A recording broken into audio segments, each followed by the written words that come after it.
Just one question. What if you miss? I won't.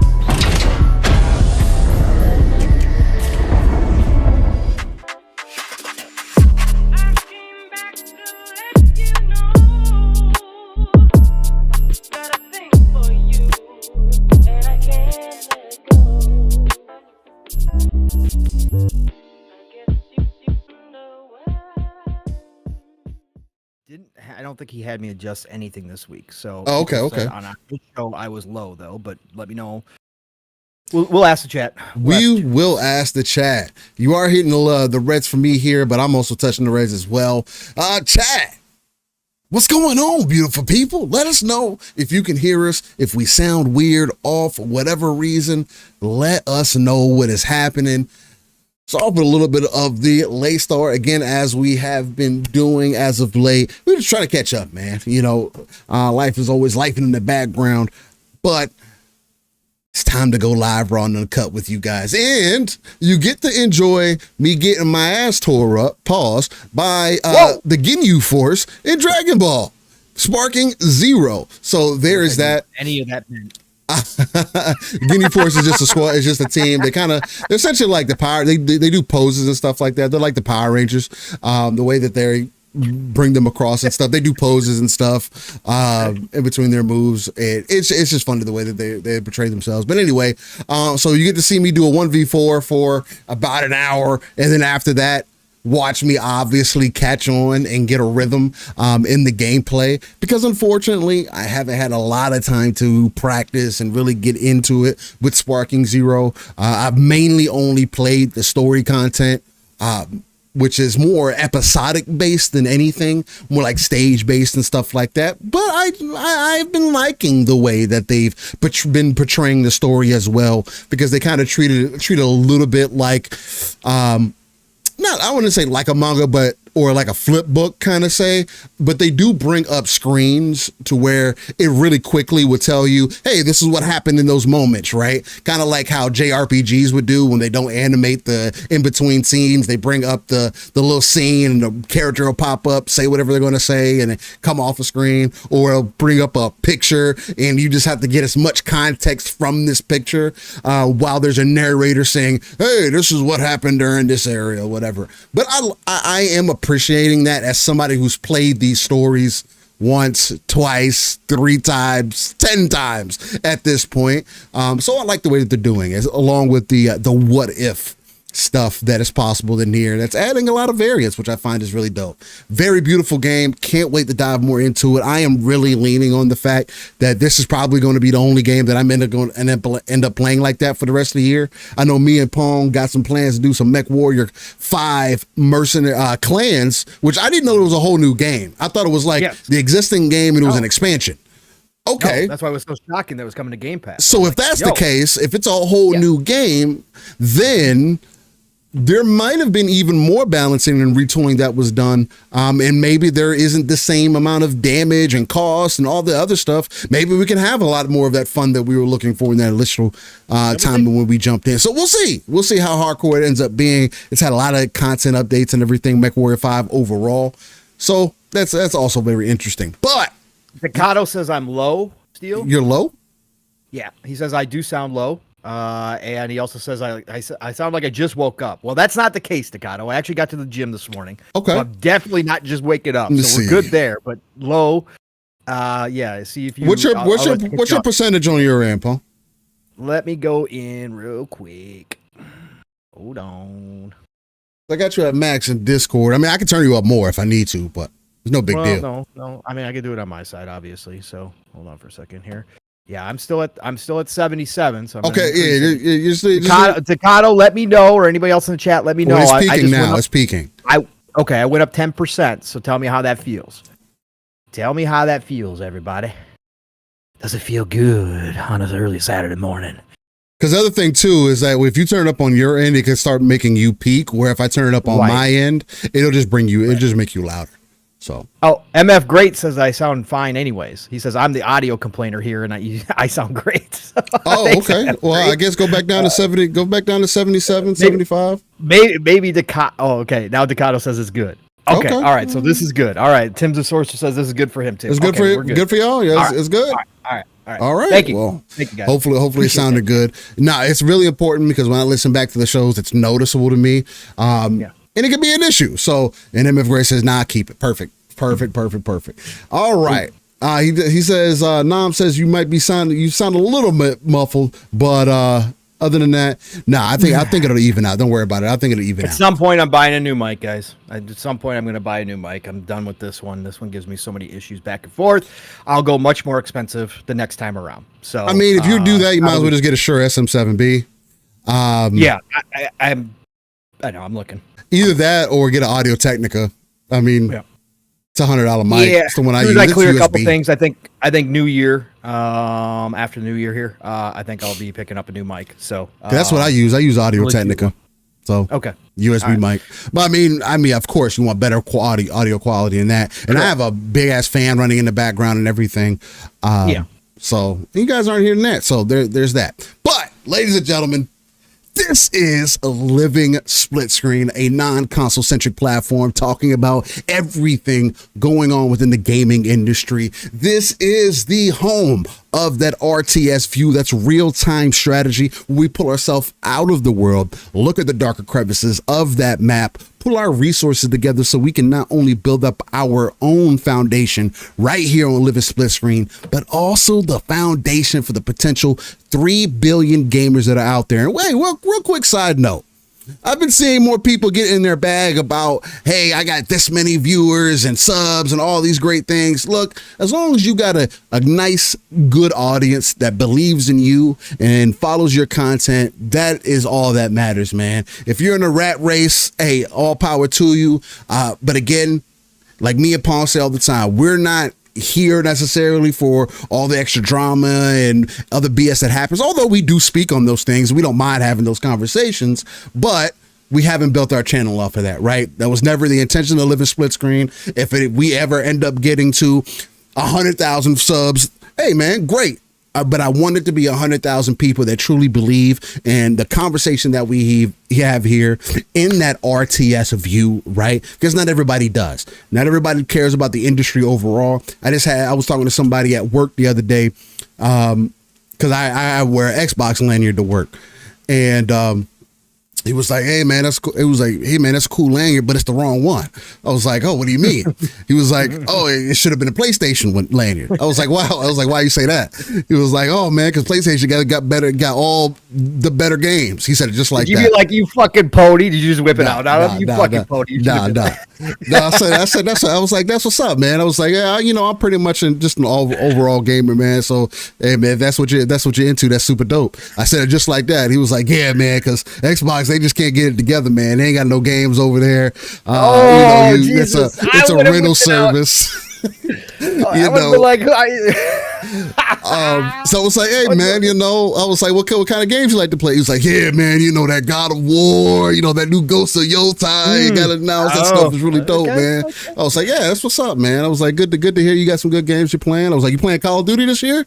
He was like, yeah man, I can't wait for that Black Ops 6, man. I was like, oh, I'll see you online on there, man. So but yeah, so it was just it was an interesting engagement. Again, it's everyday life. This isn't somebody that I don't even know this person, right? Somebody ended up running into, just a brief interaction, seeing how it went, and again, man, I love how those conversations go. But what I was going to add on to that is we're also the home of the ECP. That's an educated consumer perspective, because me and Pong do not work in the industry, right? We are two gamers who have been doing this shit for many decades at this point, have also some professional business knowledge from our professional lives, work, types of things, and just life experience that we like to bring to the table in the midst of our conversation as we see fit, man. So this is a gaming conversationalist podcast, so just keep that in mind. If you're new here, drop in the chat, say what's up, add on to the conversation, give us your opinion. We're home to everybody, man. You know, you don't have to belong to a particular platform. I don't care where you play at, as long as you're playing these games, man. That's what it's about. So I'm one of your hosts, Steel Rain. That's I, Steel Rain I. That's He is a 7 everywhere. And I am still glassesless. My eyes look really small when I see them without glasses. It is very interesting to me because I never noticed that before. I've been wearing glasses for so long, and it's crazy because I don't necessarily need glasses. But I wear them because I have bad astigmatism. Bright lights, especially at nighttime. You know, back in the day, I used to think that the starry figure that was coming off of the stoplights and everything was just something that everybody saw. And then you come to find out that, no, that's just something that people with astigmatism see. So it's like, oh, okay, well, I've been lied to all my life. But nonetheless, that's neither here or there, because I got to introduce you to the uncanny gentleman himself, my brother from another, my confidant, the one and only Pong. So what's going on, brother man? Morning, everybody. It's a great Saturday, man. Funny enough, I just retweeted out a Cyclops X Factor cover this morning too. There you go. Okay. Yeah. I actually had that one. I had some X Factor too. But it was just funny because I was like, oh yeah, perfect Saturday morning. I know Steele's gonna go with the uncanny gentleman, so I might as well tweet out a little X Factor cover of my least favorite X-Men of all time, Cyclops. Anyways, love you all. Great to have you. Great to be here with my brother from another, Steel Rain. It has been a week, and not a big week of gaming news, right? But a big week of gaming. And I think that's what it's really all about, Steel, is really the second half of the year, actually, probably like the last 4 months of this year. We aren't stopping. I know you just got done saying how Sparking Zero is probably going to be that game for you, which I totally get, right? Oh, I mean, that's my tendency, though, man. I'm the guy that's looking for the one game to play and to keep me in, and I'm always going to chase that dragon, right? So, and I am so happy for the Dragon Ball Z fans and Sparking Zero fans that have been waiting on this game to come back.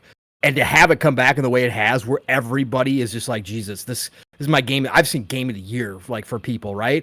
And this is a year where we got Tekken 8, right? Where everybody was just blowing up Tekken 8 coming back. The fact that the fighters are returning with high quality games, even if it's a fighter I'm not gonna play, this is freaking dope for this genre, bro. This is amazing to see people getting back into the competitive spirit, right? Of fighting. Again, not my forte. But it doesn't matter. I just love seeing people enjoy it, get in their bags, like the kids like to say, and have, my brother right here, Steel, gets super excited about something like this that had really great memories for him, and it's coming back again. Like, it is just awesome, and it looks so cool. I wish I was a Dragon Ball Z guy. I certainly don't hate Dragon Ball Z. I watched it a bit with my kiddo, and I actually watched it on my own way back in the day. I couldn't tell you what season I watched, but I did watch a whole season of Dragon Ball Z. I know that's like one out of a couple hundred, but I did watch one season. So I have watched some Dragon Ball Z, but just to see everybody fired up about that. And then obviously games like Metaphor Refantazio, which seems to be having its Baldur's Gate 3 moment, where it is breaking through to people who do not play Atlus games. This is cool. This is on another level for me as a JRPG fan, right? Especially an old school JRPG fan, but obviously a fan of Atlus too. This again is like a Baldur's Gate 3 where I watched a bunch of people who would have in the past, had you asked them if they played CRPGs, either gone, what is a CRPG? I don't have any clue what that is. I've never played one. Or would have been like, no, I hate that turn-based shit. And all of a sudden, Baldur's Gate 3 comes along and everybody starts falling in love. Not everybody. Well, I mean, there's other reasons. Bigger, wider audience. There is, but Metaphor Refantazio still doesn't have bear sex. Okay? No, it doesn't have any of that shit in it, right?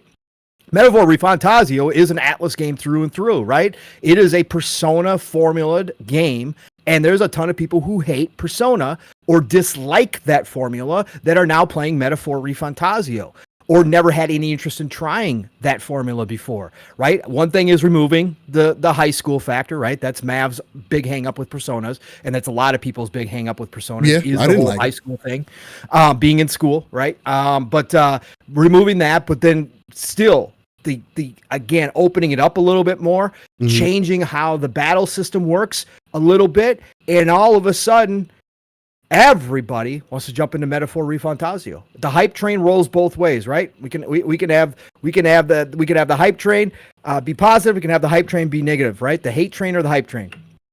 This is the hype train, man, and I'm excited for it. Again, that people are trying something that they may never have picked up before, and this is not in Game Pass either. So it's not even the Game Pass effect. This is something that people are buying because they got to try the prologue, the demo. Again, going back to how important demos are and why I think we need to see a comeback coming up on Steam Fest next week, by the way, Steel. Tons of demos already being announced that I'm going to be downloading and trying. Even though I have a billion games to play, I got to try some of these games that are getting demos next week. There's a lot of smaller games that I've been waiting on that are getting demos next week that I can't wait to check out. So I think demos are becoming more important on console again. And I think that's a good thing. We talked about that last weekend, Yep. So, but what a great time to be a gamer, man. Again, what a year. Talked about it Thursday night. Maybe Steel and I can get into a little bit. I think for me, this year I've seen the discussion back and forth. Some people saying they're disappointed with this year, that it hasn't there's no way matched it's to 2023. Just from the standpoint, they claim it doesn't match 2023 for them, which again, if you're a certain type of game player, I certainly understand, right? But for me, the type of gamer I am, I'm saying right now, I think 2024 has eclipsed it already. Just from the amount of games that I've bought this year, the amount of games that I've tried, the amount of games that I still have yet to try that I want to, is even greater than last year. And so what a special time to be a gamer. As far as what I've actually been playing this week, I had hoped to jump into Metaphor last night, but I got home later than I was expecting last night. We didn't have Xbox Ultimate, which was great, but I got home later. I still want to keep my schedule, so I was like, I can't jump into Metaphor.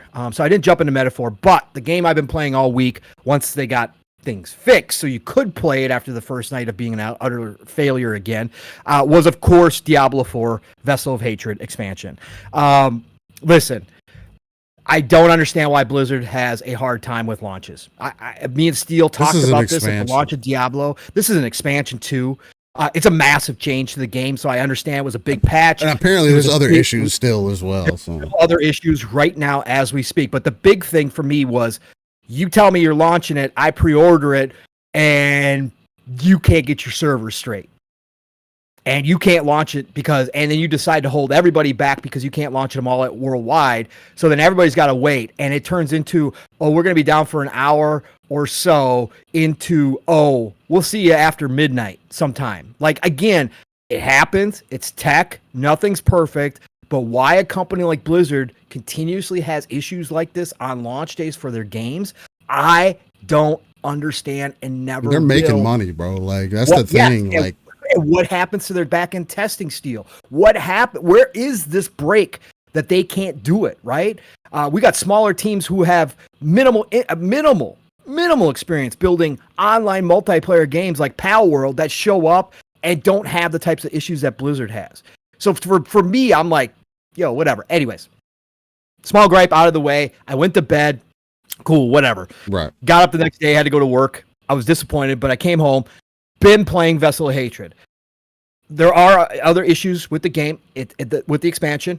The changes that they've done so far, I am enjoying. Again, this goes back to, why does Blizzard have to revamp their entire game? Like, I don't like, I've loved Diablo. You guys all know this. I've got over 400 hours into Diablo 4. So I've enjoyed, even through the rough parts of the game, I've enjoyed Diablo because I'm a looter shooter fan, not a looter shooter, but a looter action RPG guy like that. So I don't care. I still have a great time just collecting loot. But I don't understand why you got to revamp everything like they did in this one to get people to start going, okay, now this is really kind of the Diablo I was looking for. It's crazy to me that they didn't know, they did know some of this stuff. They just didn't implement it because of time, resources, whatever the case may be, again, that dev pipeline. But I'm happy to see some of the changes they've done here. Some of the changes, again, the minor quality of life stuff that in a looter is so vital is finally getting resolved, Steel, right? So you're not carrying around your gemstones in your main backpack. So you're freeing up more space, right? So that is now separate in its own tab, out of the way, right? Stuff like that should have been there day one, that should have obviously been, it's nothing new. Inventory management is, unless you purposely make your game difficult, And you want the inventory management to be difficult because it ups, you got to make people to make choices. But Diablo's never really been like, well, they have back in the day. I mean, but yeah, 2 was like that. They had evolved to 3, right? And they knew in 3 that they weren't like that. They were more Borderlands-like in the loot department, where you are getting so much stuff that it's like, nah, collect it all, keep it all, like go back to town, get rid of it, sell it, or break it down, whatever. It's your way you make money too. So right, exactly. So, anyways, but they've fixed things like that. So I'm enjoying the hell out of that. Right, I think it's great. They lowered the level cap down to 60. Right, which is cool. Again, you get into your Paragon boards quicker. You can now have up to 5 Paragon boards, which is dope. So I can't wait to try that out. Again, I'm not there. I just hit level 20. What did I hit last night? Did I hit level 30 last night? Yeah, I hit level 30 last night. So I hit level 30. The progression still feels really good. They've slowed it down a little bit from the 2 seasons ago because I didn't play last season at all. So I don't know what last season looked like. But the loot season, I played the loot season, and that experience, it's been slowed down from that, but it doesn't feel slow. It doesn't feel draggy. It doesn't feel like you got to grind a lot for levels. If you're just doing the stuff that you need to do, you're leveling up pretty quickly, right? I'm playing on hard, obviously. I always start on hard. The Spiritborn class itself has surprised me how much fun I'm having with it still. So, okay. The way I'm playing it, the Spiritborn, I wasn't sure. I was on board with the people who said, hey, you guys should bring in a paladin like you've done in most of your games, like some type of paladin class, right? Mm-hmm. I was on board with that. I thought that would have been dope. And when I saw the Spiritborn, I was like, okay, what's this going to be? Now that I've played it and I've gone Centipede, so I've gone full poison, of course, Steel. You know me and poison. So I basically got a light version of my Necro, right? That is basically what I'm doing with the Shadow, right? So I'm doing a light version of that, but I've gone full Centipede. But my God, does the class feel freaking fantastic. Again, I know there's a meta out there with the Eagle, the electricity. There's a meta class that is so OP that everybody's like, oh, they're going to nerf the shit out of this. There ain't no way they're letting this keep going. But I'm not going to do that. You guys know I don't do that. I wanted poison, of course. Now that I got my Spiritborn, I went through the Spiritborn quest last night. So I opened up the passive, and I chose the passive that enhances all of my poison and my Centipede abilities. There's other ones you can still use because you can mix and match. You don't have to go obviously all poison. But I took that one. So I cause fear with my poison now, and so enemies try to mob me, and basically one of my specialties sends out an explosion of poison, and they all take off running in other directions and slow them down. So, like, I'm loving that. Keeps the mobs off of me if I get entangled in a bunch of them. But her attack speed is freaking fantastic. And as I'm getting some weapons and some armor that do that. The loot drops are really good. I've already gotten a unique. I've gotten one unique so far. But I've gotten a bunch of legendaries. Obviously, I'm not expecting it. It doesn't matter at this point, right? I'm not up into the upper tiers. They changed the difficulty levels too. So they've added tiers of difficulty as well. So I'm not up there. So I really don't care at this point. But it is dope that I am still getting stuff that's very useful, and I feel better about it because the way that they kind of changed some of the percentages and stuff, the bonuses that you get from your armor and your weapons and all that kind of stuff, they've changed a little bit of that too. So it does feel more meaningful most times. Like when I put on something new, I can kind of tell, unless it's very similar. I could tell if it's something that's a big upgrade. So that's been dope. The Realm Walkers that they've introduced, which is this season's new activity, whatever you want to call it, side missions, whatever. The Realm Walkers that show up randomly throughout the world. Now, I saw Jen Xbox. Shout out to Jen too, Windows Central. She's really freaking awesome on her Diablo information, by the way. Go follow her if you want to hear all about Diablo. She was talking about that she's really disappointed in the Realm Walkers. Or I shouldn't say really disappointed, but she is disappointed in the Realm Walkers. The Realm Walkers show up randomly. They're these big things that come up out of the ground, these big demon-like guys that come up out of the ground. You have to follow them around while a bunch of enemies are spawning behind them, and they continuously walk, and you just have to follow them around, and they're very slow paced. You can't attack them, right? And you just have to kind of wait and follow them and keep killing off all the little guys, all the ads, until it gets to a certain spot, and then it'll go into full attack mode. And I've done a bunch of them, but I've done like, well, I shouldn't say a bunch, but I've done like 3 or 4 now. Okay. And at first I was like, this is dope. But then as I played the next couple ones, I was like, okay, this feels like one of those just time things that they put in there, Steel, just to keep you in longer, right? Okay. Because you got to chase this thing around for a while. It's unnecessary. It's unnecessarily long. I think, in my personal opinion, maybe some people disagree with me. I just think it's unnecessarily long to actually get to the main battle. Even longer than the Nightmare Dungeons? No, but it's walking in the overworld, right? So you're still in the main overworld, and it just shows up, right? It's a time. It's like a world boss or whatever, right? You'll get a timer up. It's a mini world boss, is what it is. And you go to a certain area, and there's gates that are opening up, and all these ads are coming out, blah blah blah. And you're killing them, and all of a sudden, this thing pops up out of the ground, and it starts walking, and you can't do anything to it until it gets to its finishing point. And then all of a sudden it goes into full attack mode, the shields drop, and you can go ahead and kill it while all these other ads are obviously spawning in, right? So it becomes a big battle. But it's unnecessarily long, that trip. It's really long, Steel. It's like probably 5 to 10 minutes of following this guy around. And it's like, come on, man. Come on, let's get to this. Real quick, Paul. I don't mean to interrupt, but Ducato just did something extremely wild. He did something earlier as well, but there's a red message in here. Ducato came in here with the big boy nuke. I'm talking about he dropped the atomic bomb of nukes, ladies and gentlemen. Attention, ladies and gentlemen. Attention, ladies and gentlemen, aboard the Splitters Hype Train on an early Saturday morning. Listen up, everybody. We just had a 4X strategy moment because Ducato came in here with such a nuke that we have gone ahead and just built the engines necessary to get us into orbit today. That's right, everybody. We just went from a Mach 2.0 up to a Mach 20. Just like that, we are now headed towards light speed. We are going to leave the atmosphere, so I'm going to need everybody to get their spacesuits on. Please follow the directions of the attendants that are walking around hurriedly right now because we have built this engine out of the blue. We have engaged the next age, so to speak, around here, and we are taking this episode of Living Split Screen into the cosmos. That's right, the one and only Ducato with the massive nuclear explosion and enough left over to build us some warp drive engines around this motherfucker with the $220. Please get your suits on, strap up. We are ad-free for the remaining portion of 2024, but your goal is still 69, even with that kind of nuke around here. Thank you, Ducato. Choo-choo, motherfucker. Choo-choo. He says, towards a game giveaway and a mic. Ducato, brother, you don't... It's never expected, man. It's just so appreciated, bro. You're gonna...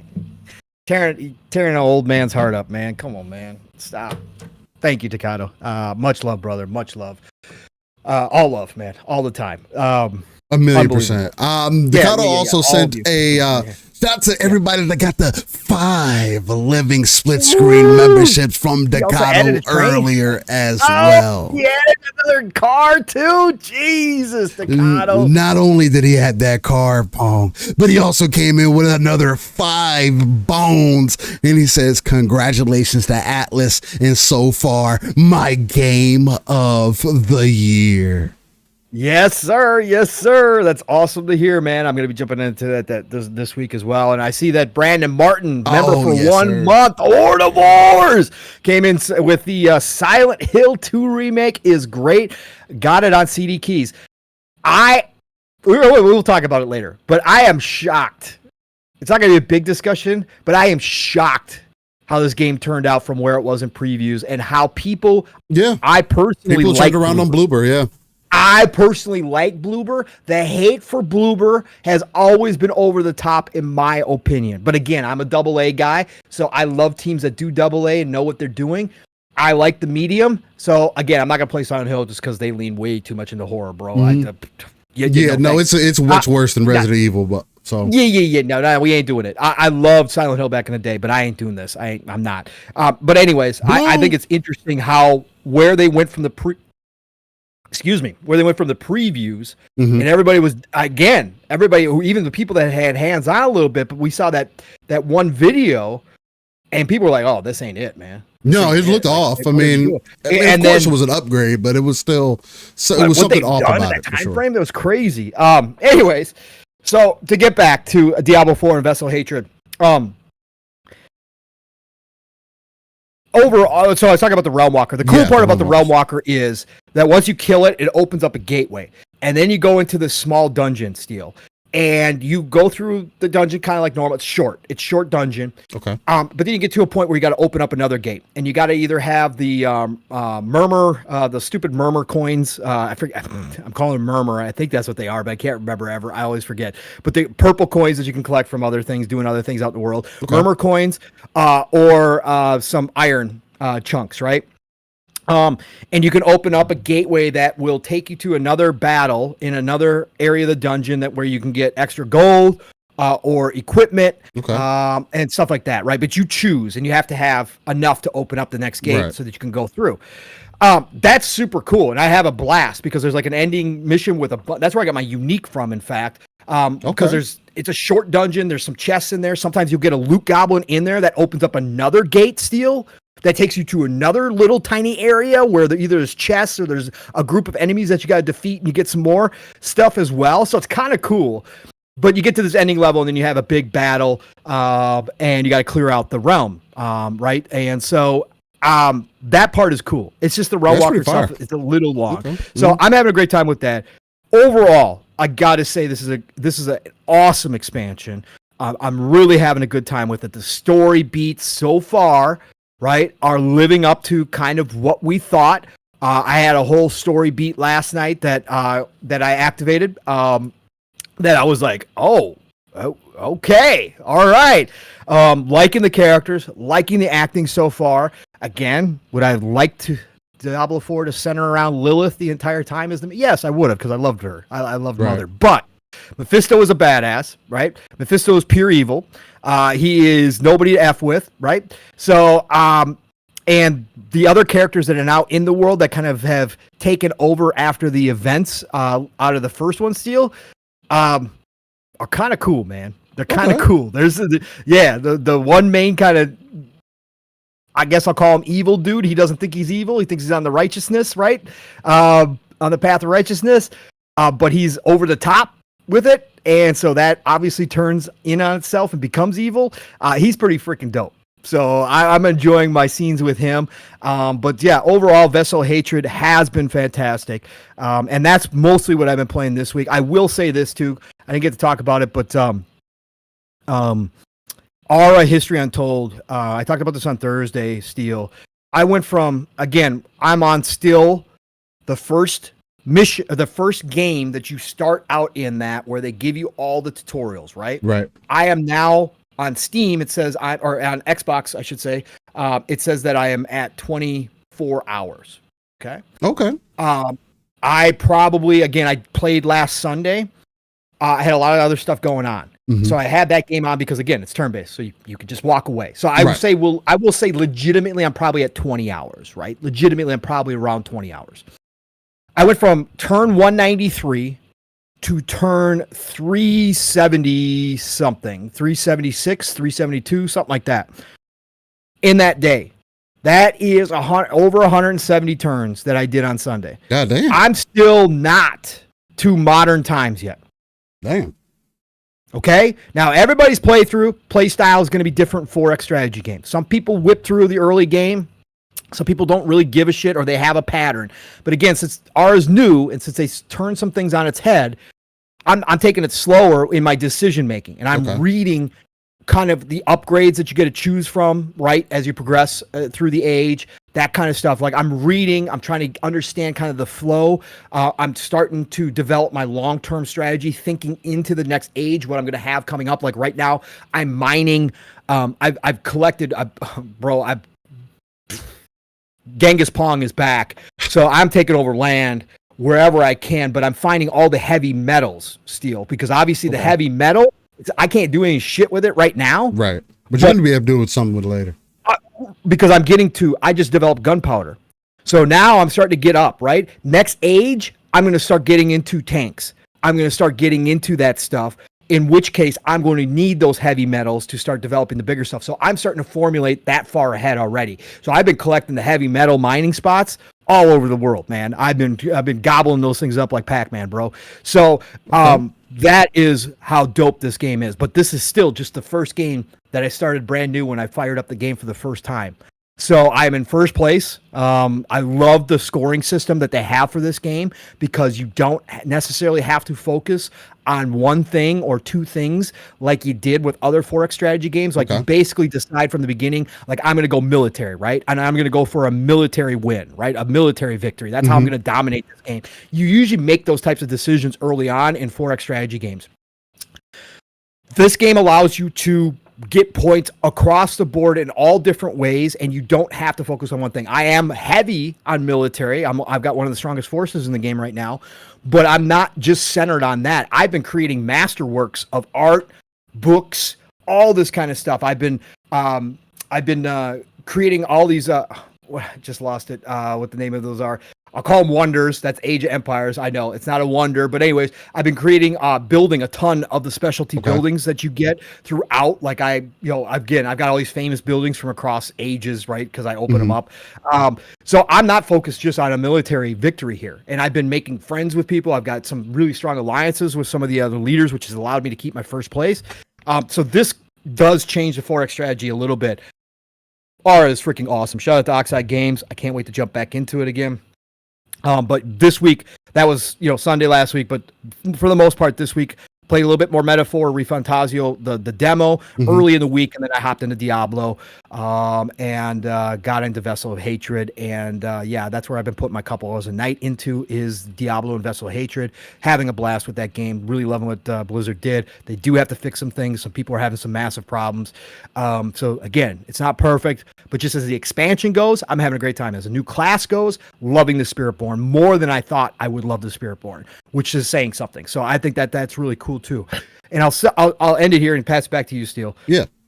I haven't played Metaphor, the full version yet. Obviously played the prologue, which carries over, which is cool, right? I gotta say, one of the coolest things ever, Steele, still to this day, now that I have a PC, right? Okay. Is Metaphor, going to the Xbox store, purchasing Metaphor for a PC. I'll have an access. And then going to my console and pulling it up and seeing it ready to download. This benefit of Xbox's ecosystem is not talked about enough. I don't know why people ignore this benefit or act like this doesn't exist. It's one of the few places that does. Only places outside of Steam. It's outside of like other places where you have your software at, right? Right. Which is mostly PC. You don't get that opportunity anywhere else. Nintendo doesn't do it. Sony doesn't do it. No, I don't think they will. I don't think Sony ever will. I don't see it happen. I can foresee them always making you make a choice, and that being, the choice that if you want it elsewhere, double dip, right? Because that is money, right? And they are cutting deals. This is not just Xbox gets to decide to do it. No, this is a third-party game. They had to cut a deal with Sega. This is not a Game Pass deal either. Metaphor is not on Game Pass. Couldn't believe how many people still thought Metaphor was on Game Pass. Yeah, I saw that all week too. I was like, what the fuck? Anyways, but the fact that they cut this deal, the fact that they cut that deal with Square for the Pixel remasters to also have the Xbox Play Anywhere, like that is a benefit that people just do not talk about enough, Steel, but it is so fucking cool. And obviously I knew about it, right? But the fact is I pulled it up I went to pre-order it. I'm like, cool. I was already on my PC, so I was like, screw it. I was getting ready for PM in the PM. I was like, I got to do the pre-order because you get some bonuses for pre-ordering. I only had a few hours left before midnight, so I was like, screw it, I got to do it now. Pulled it up on Xbox. Did it right there, started downloading it on the PC, right? While me and Mav were talking. And next, I get off PM to PM, fire up the Xbox, go over to Metaphor Refantazio, install the console. I'm like, this is just fucking, bro, I got 2 copies for the price of 1. Like, you can't, it's just amazing. And plus, cross-save, all that shit, right? It's just. Yeah, that's the main thing for me that always gets me. Well, it makes it hard, like. It does make it more difficult, especially with expanding out your Steam library, where you get on your console and you're like, damn, man, I have Space Marine over here. What can I just play Space Marine on the box? You know what I'm saying? Just having those options is just so super fucking dope. And I do think it's something that they need to continue to play into. Right. And again, there are signs of some of that happening with what's going on with Android. Again, just did clarify some of those things as well. Of course. You know, it's not going to be everything. Games in batches. Yeah, and it can't be everything because not all the third parties are going to agree to it. Yeah, they're not going to. It doesn't really, that part of it, it doesn't really cost them anything, right? The game, it's not dual entitlements, is that you could play it on xCloud, right? Yeah. So it's not like you're playing a native version elsewhere. Right. You're just playing the xCloud version. So it's not really, but there are going to be third parties that don't agree to it. I can imagine 2K is not going to allow you to do it with GTA 6. I see companies like that, but it adds, Steel, to the availability of those maybe games. they do. It adds to the options. Maybe they do. Maybe because they see more users, maybe. Right, more users, right? More potential for people to spend money, especially in the monetized games, right? Stuff like that. That is going to be the selling point of the stuff. But all it does, Steel, is it adds to everything we've been talking about this bigger picture that Xbox has of playing anything and everything that you own wherever you're at, and that includes even third-party titles. That they want that people to have that ability, and the fact that they make it a priority to try to go cut some deals, even if they can't get all of them, but the fact that they go try to cut some deals where I can get dual entitlement, that I only have to buy one copy as long as I buy it through the store. If they ever get that store right, Steel, where it's in online with or on par, all they need to do is Steam, combine everything. Yeah, they need to combine all the it's going to be absolutely freaking insane because that dual entitlement you can't get, like you said, anywhere else, bro. So if they do that and their next box allows you to open up your other stores where you don't get dual entitlement, but that one box allows you to play those games from those stores, that's what I'm talking about. A lot of potential. Yeah, a lot of potential. Anyways, that's what I've been doing this week. I just want to give a shout out to the dual entitlement, the Xbox Play Anywhere. Not enough people shouted it out. I think it's a freaking amazing deal, especially now that more people are buying PCs as well. It is just such a cool feature, man, that you don't even, it's just amazing. It's amazing. One price. 2 games. Yeah, same thing with cloud. Same thing with with all that stuff, man. Just there's things that you just naturally don't have to think about. At least when it comes to the Xbox ecosystem, where they just forever carry along with you, and that's just always a beautiful thing to experience and see, and just know that you're covered on that side. And again, I mean, take it for what you will. Yeah, man, I think it's a dope thing. The blue one came in. He dropped off 5 bags of bones, and he said, I am loving Diablo 4 Vessel of Let's go, the blue. Yes, sir. Hey, shout out to you, man. Yeah, man. I mean, just off that Diablo tip more so than anything. Yeah, I mean, at this point, from everything that all the content that I've taken in about Diablo, as unfortunate as it is that I'm not going to be playing this expansion probably until later, right? Miss you, bro. Miss you, bro. I'll run you through it's fair. It's fair. It's fair. I do miss you, though. I am also happy that I didn't spend the money on it because of everything that I've been seeing from it, right? I don't like the fact that people are getting their end game builds with the new content within 5 hours, as an example. Is one of the biggest critiques against the game right now, that it just feels pointless for you to have the other gear. Why have any other tier of gear if you're just automatically going to be able to easily get the legendary or high tier gear, right? Now, again, to Paul's point, that is something that Diablo 3 had introduced, and I do think that is a negative for Diablo, because I feel like you're missing one of the points of what made Diablo special, right? And it doesn't have to be, and that was people's biggest complaints also with 3, along with all the colorful and it pops and all the other stuff. But getting back to the grittiness of it, hey, feeling like you had to work for some of the things that you got in here, where I've been fair, Diablo has become much more casual-esque, right? Where when you look at games like Last Epoch as an example, or even if you go to Path of Exile, maybe that progress is there too, but when they get expansions and stuff, at least from what I've seen, people end up having to work for that new gear, right? You have to spend tens of hours to get that new gear, right? Like it's a proper looter kind of system. Even, the Division did some of that as well, as they came out with a new expansion, getting up to that new ceiling, grinding to get all the gear. You still had a reason to use, not necessarily like purples or anything like that, but I do think that is something that looters do need to focus and hone back in on. As an example, I think the First Ascendant kind of does that pretty well, where you don't have to use an exotic gun, right? You can just use a regular purple gun, right? As long as you have it leveled up, you got the right mods on it, it can still work. And I do think more looters need to look at that, right? Once you get past the blue gear, what is the purpose of this stuff? Why is it here? Make it be able to do something, right? Or have some form of value to me, and then kind of build off of that. But anyway, but yeah, so I'm not playing Diablo 4 right now, but I am playing the game that you guys are seeing in the background, and that is Sparking Zero. I haven't put in serious sessions into it. I've kind of jumped on a little bit here and there throughout the week, until yesterday when I wasn't able to sleep, and I just sat down and just got a couple hours in and got some stuff recorded for the show. I was touching it off and on, and every time that I jump into the game, outside of the mods that are coming in for different characters and whatnot to make them look different. So like for an example, Goku Black, which is essentially an evil version of Goku. It's another character that, anyway, it's convoluted. I'm not going to get into that bag and not confuse Pong. But anyway, I basically made him light skinned, so that's funny. I think that's super dope. He's literally Goku Black. Do whatever, Steel. Just talk about it. Won't matter. So I find that absolutely hilarious. But anyway, to get back on point.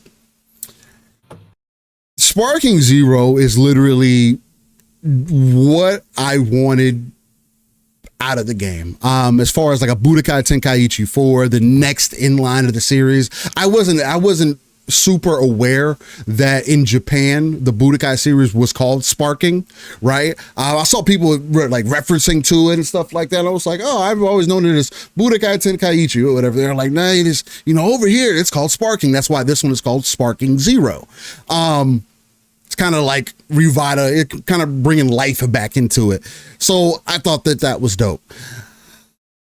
Just the experience of jumping in, because yes, I played Xenoverse. I've played pretty much every Dragon Ball game that has come out for the most part. I didn't really get into fighters like that, right? I've been more on the, let's just say, RPG aspect. And I didn't Xenoverse didn't keep me, although I like what they did with the time travel and being able to go in and out of time and different things happening, getting different characters involved, making your custom character, trying to live in that universe. It was a cool idea. But after that, you get into online play, I didn't enjoy the online play of it, right? The stamina break system, all that. So it was just like, I don't care about this. It just makes it the same thing every time. Where there seems to be a lot more variance in this game like it was back in the day, right? You have characters that are strong in the show that are going to be strong in the game. You have characters that are weak in the show that are going to be weak in the game. And the whole thing that made this game unique is there is a skill ceiling to it, right? The easiest way that I explain, especially for Sparking Zero, it's one of those games where it's easy to jump into, have fun with, easy to play, button mash. It's only really 2 buttons that you're using for most of your combos, really one more than anything. Until you start getting into some of the technical things that you can do, which is more so just movement-based things and whatnot. But as far as making you feel like you are in the show moment to moment, the art style in Unreal 5, it sticks and pops so much. And I personally think this is the best representation of Dragon Ball. Rest in peace, Akira Toriyama.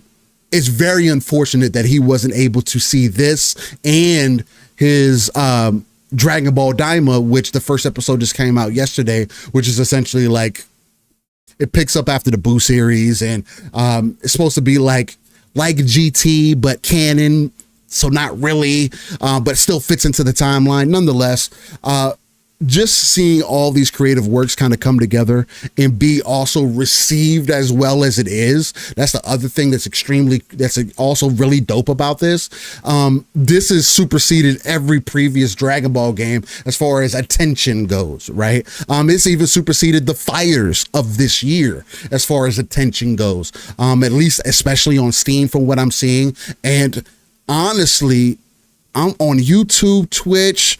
I am seeing an Elden Ring-esque effect happening with this game that I didn't see from Tekken, that I didn't see from Street Fighter, that I didn't see from Guilty Gear, right? Where when you go on YouTube, right, you find tons of content of combos, this, that other thing, hey, defense, this.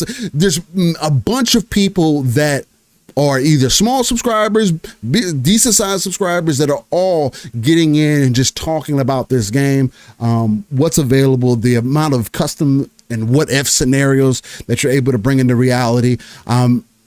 It sold, I believe, no, before the game came out, and because the game did release in early access for 3 days, and even before the game came out to official release, there was 100,000 people on just Steam. And keep in mind, there is a ton of people as well playing on PlayStation, right? Again, PlayStation has been known to be the place of fighters, right? When it comes down to it. But this game is everywhere. So essentially what I'm trying to get to is the game is performing extremely well, way better than I could have anticipated, and only to the degree that I was hoping for it to be good. The game is super dope. I haven't put an overabundance amount of time into it. Again, I've just been kind of figuring things out. I'm just getting to a place where I'm starting to get comfortable with the gameplay again, because I haven't played Budokai Tenkaichi since I was 10, 10, 12 years old, right? So like when you go back to that, like I have literally coming from very minimal experience at this point. It doesn't play like other Dragon Ball games.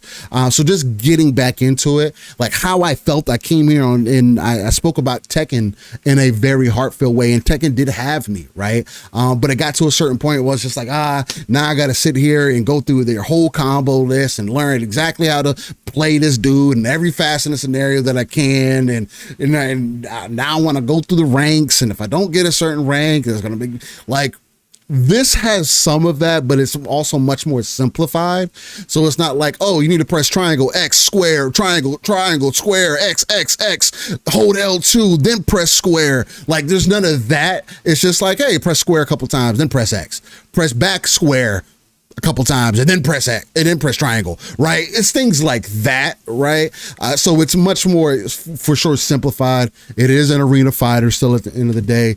I saw some people trying to downplay it, but just to have the amount of hype that this game is getting, it's just super dope to see. It's been taking me back again quite a bit back to my childhood, just going through and playing the game and just enjoying the game for what it is.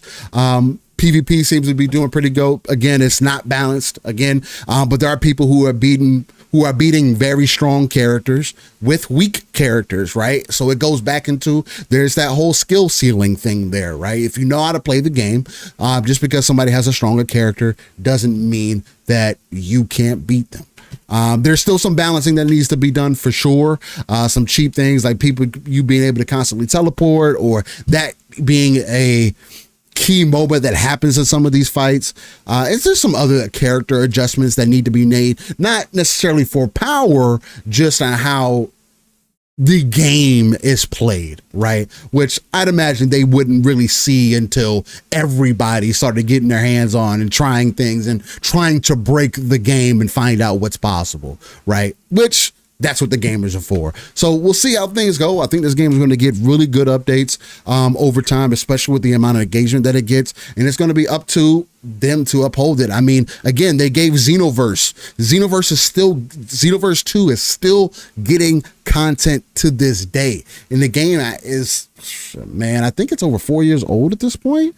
Let me look it up real quick. Dragon Ball Xenoverse 2.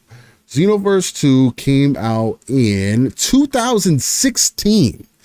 It's even older than that. The game is almost 10 years old. Jesus Christ. I thought the game came out more recently than that. Lord. Well, the game is 8 years old, right? So, and it's still getting updates to this day. So it's very likely, and this game seems to be performing even better than that game did. So I think it leads things in a good direction. That's pretty much been the majority of the only thing that I've played, or I touched on this week. There were some other games that I've been looking at. I think there was one by an indie dev. He has a small team. It's called Singularity, I believe it is called. It's a third-person roguelite type game. Looks kind of similar to Warframe a little bit in character design and whatnot. That's what it like favors to me. But their game just came out. I was looking at that. They're selling it for like $14.99. Right. Indie devs. They said they took 4 years to make this game. Very small team. I think it's less than 10 people, if that. Maybe there's more along the lines of 4. But I believe it's Sync something. I'll bring it up and I'll drop the link in chat because I do have it wish listed. But I think it's I want to say it's like Simularity or something like that. But anyway, I'll definitely get the name right. Oat said, Steel, did you try Witchfire yet? No, I have not tried Witchfire. Again, I just don't have that in my wheelhouse currently. And with the games that are coming out that I have interest in, again, the First Ascendant is also still knocking on my door. Me and Paul want to get into some mech warrior clans, right? Which is, hey, if we end up having a fucking blast with it, who knows? Maybe that might be the side tangent co-op game that we coerce Mav into playing as well. Oh, so no, he said he's in. He said he said he was going to run it with us, but it might be one that we get, every other weekend or whatever. We end up getting together and running some matches or something. So we'll see how that ends up playing out. I know that's going to probably be more PvE focused, but and in Decado, like me and Decado were talking about in chat, there is a game called AI Limit that is also coming out. It's more anime-esque, Souls-like, I believe, if I'm not mistaken. Souls-like? I believe it is. If I'm not mistaken, I could be. You guys have enough. You guys have enough. It is more on the action side, right? A lot of over the top abilities and stuff like that. Yeah, seems super dope. But that is also wish listed. So I mean, I do want to try out the demo for that to see if I am even remotely interested, because it looks too good to be true. Especially, again, game kind of coming out of nowhere. But I do have faith in the East, so there is that. But yeah, man. So those have been the main. That's been the main thing that I have been into this week, ladies and gentlemen. I did want to shout out. Yeah, go ahead. One more, if I can find the freaking name of it. God, I hate when they do this. I hate when I can't see my shit. Normally I can. Hold on for just a second, guys. I wanted to shout this one out too because I totally forgot. I did on Thursday too, but I just wanted to, because there's a bunch of demos that showed up on Xbox and they don't promote their demos, which I think is just dumb as hell. Obviously, because I talk about how good demos are. Right. What the freaking name? Why is the Xbox app not telling me? Let me see. Something. Yeah, there it is. Okay, there it is. Now I got it. Tainted Grail: The Fall of Avalon. Anybody, and this is on PC too, it's on Xbox, but there's a demo on Xbox right now that you can download. Anybody looking for a Elder Scrolls AA game, go download this. They made a strategy game. I can't remember, was it fully turn-based? I think it was fully turn-based. Did it have cards too? Hold on, I'm gonna look up Tainted Grail. So this is like a dark. Yeah, Tainted Grail Conquest was their other game, and I did try this when it was in Game Pass. And yeah, and it's card-based. That's what I thought. I thought I was remember correctly. It's card-based strategy game. But deck builder, I should say.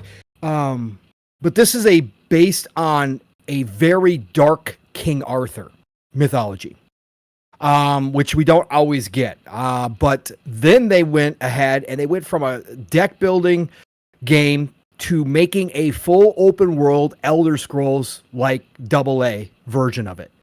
And I gotta say, if you look at the reviews on Steam too, mostly positive. And there's a reason why, because the combat, right, takes from Elder Scrolls, but it actually feels really good. So even though it's AA, it feels like the better parts of Bethesda combat. But you got all your normal RPG mechanics in there, picking locks, got all your skills, you got your inventory, you've got all your equipment. It's a full-fledged open world RPG. And so I played around with that for a couple hours on Xbox, and it actually ran pretty well. And there's some really, like, it's AA. I mean, don't make any mistake about it, but there are certain parts of it where it's actually really gorgeous looking too, because it's really dark. It's a dark and dingy game. But there's parts where lighting looks really good. Enemies are kind of fun to play. Again, they're not the smartest AI in the world, but that doesn't matter. Again, you're out to kill everybody, but they do attack pretty well. They come back at you, and you got to think about it. So yeah, go check out Tainted Grail: Fall of Avalon if you're looking for a AA Elder Scrolls game. Pretty interesting. I didn't post any screenshots. I might post some screenshots later. I did take some while I was playing it. Yeah, it's an early access game. But they do have a demo on Xbox. Demo on Steam as well. It's $30 on Steam if you want to join early access there. Pretty cool game. So I wanted to shout that out. That's from developer Questline, published by Awaken Realms. So go check out Tainted Grail: The Fall of Avalon. Hell yeah, that's pretty goddamn fire. Oh yeah. You know me and my AA's. I love my and when they take on the like an open world RPG, like, you know, Elder Scrolls-esque, you're gonna take that kind of project on. Like, I'm gonna give you a lot of leeway if it's not like the most, you know, like the greatest thing of all time, but you have the basic mechanics down. Like the pick locks are fun. The pick locking in this game is fun. It's very similar to Oblivion, or not. I shouldn't say Oblivion, more Skyrim-esque. It is Skyrim. But you know, you got backs. I mean, you can become whatever you want to become. You can be a fighter, mage, whatever, thief. Like, of course, I went right to thief, right? So, yeah, you got to break yourself out of prison. It's got a good storyline so far. And again, it's set with King Arthur after the days of King Arthur, and things have gone really bad. So it's pretty fucking cool, man. It's pretty fucking cool. But the name of the game that I was talking about, ladies and gentlemen, is it's called Simulacros. Simulacros. Do I have that one? Simulacros. It's a third-person roguelike action third-person shooter. I believe it's only currently available on Steam, but this is from an indie team. So for those interested in Simulacros. Yes. Simulacros. Oh, no wonder why I was going with C. Because there's a simulacro. Yeah, I saw that too. Simulacros. Okay. There it is. Yeah, I think Yep. I do have this one wishlisted. Pretty sure. Oh, And there is a demo. And they got a for it, little too. sell. Yes, Yep, they do have a demo. Yep. Mhm. Yep, I do have this one wishlisted. Yep, I did see this one. I saw this one on X the other day. It looked pretty freaking good, man. Made by dope. indie team and UE5, which has also been in a conversation again because of Halo going into Unreal, which is definitely going to be a conversation that we'll jump into. But And stutter problems as well again. I can't fix that UE stutter problem, bro. I don't know. Having a hard time. It's in Silent Hill. Is it? Yep. It's in Silent Hill. It's like bad. Digital Foundry did a whole thing on it. Like it. Yeah, I didn't even see anything about that. That's the one thing. I mean, the UE5's gotten much better, obviously. We've seen much better performance, right? Like the First Descendant and that kind of stuff that has come out that just performed really well. And they're getting better with it, but that UE stutter is still there on certain games. So it's, it is a problem. I wonder what it could be, man, because the thing is going to be crazy to me. And again, they still have time to release the game. I still don't think that the coalition is going to run across these issues. But again, No. You're talking about the masters of Unreal who seem to get it right every time, seemingly, even when they were just with Epic. But even 1 through 3, again, standards of the time. It's definitely something that is going to needs to be addressed much sooner than later, because there does seem to be some consistencies with the way that Unreal is being used, right? It's becoming much more versatile. More and more people are using it. I know people are like, oh, well, everything's going to be Unreal and it's all going to look the same. I don't think that Silent Hill looks like the First Descendant.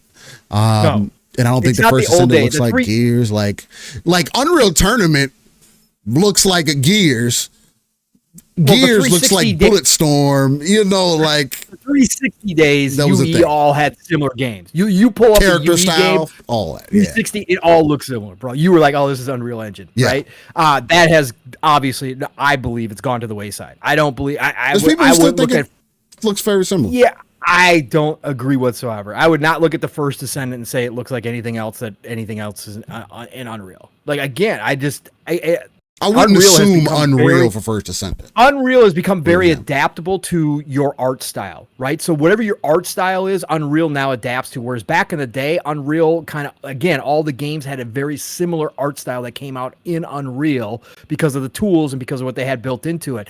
That has all gone away now by this point. Like it's customizable. And again, your art style will fit into UE5 no matter what. And I think that shows through. Again, there's so many different variances in games now with Unreal. I don't see that as an issue, but anyways, sorry. Yeah, so I mean, no, you're good. So that there is that to consider, I guess, but we'll definitely talk about it when we get talk about Halo. There was something else, though, another topic that we're going to dive into first, just because I think that is going to bring up some interesting topics for us to talk about to start the show off with before we get into the Halo topic, because I'm always going to get passionate about Halo, and I think I got a good bit to say about it, especially considering how people want, well, all of a sudden people want Halo on PlayStation. Not only that, like they're excited about it, but not only that, seemingly people also want Halo to become something completely different than what Halo is, and I think you're missing the point, right? But anyway, we'll talk about that coming up. I will get into the upcoming games here, but I'm going to do it a little bit differently here. It's not going to be on the upcoming games screen. Let me shout out the chat first, too. Oh yeah, do that, please. Actually, yeah. While you go ahead and do that. I'm gonna finish setting this up. Go ahead. Everybody, thank you all for being here again. What an awesome time to spend another Saturday with all of you and my brother Steele, of course. The one and only Ducato is in the house. What's going on, Ducato? Again, he made his presence felt. We are traveling through space. If you're just jumping in here right now, that's right. We are at a Mach 20. We are approaching light speed, all thanks to Ducato earlier in the show. So please get your suits on if you are just boarding, and get strapped in, because we got Pluto coming up on our left very shortly here, folks. We are out there. So anyway, so thanks again to the one and only Ducato for joining us, brother. Alvin, what's going on, Alvin?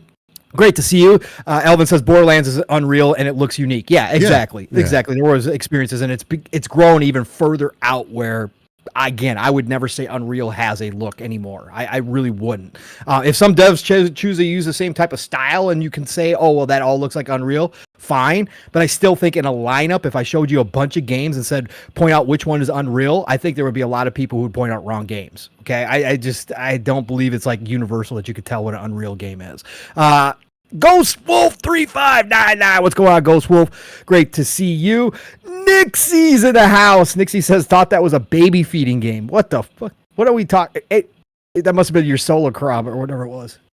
But the birds just hit my freaking window. Simulacros, yeah. Lactating.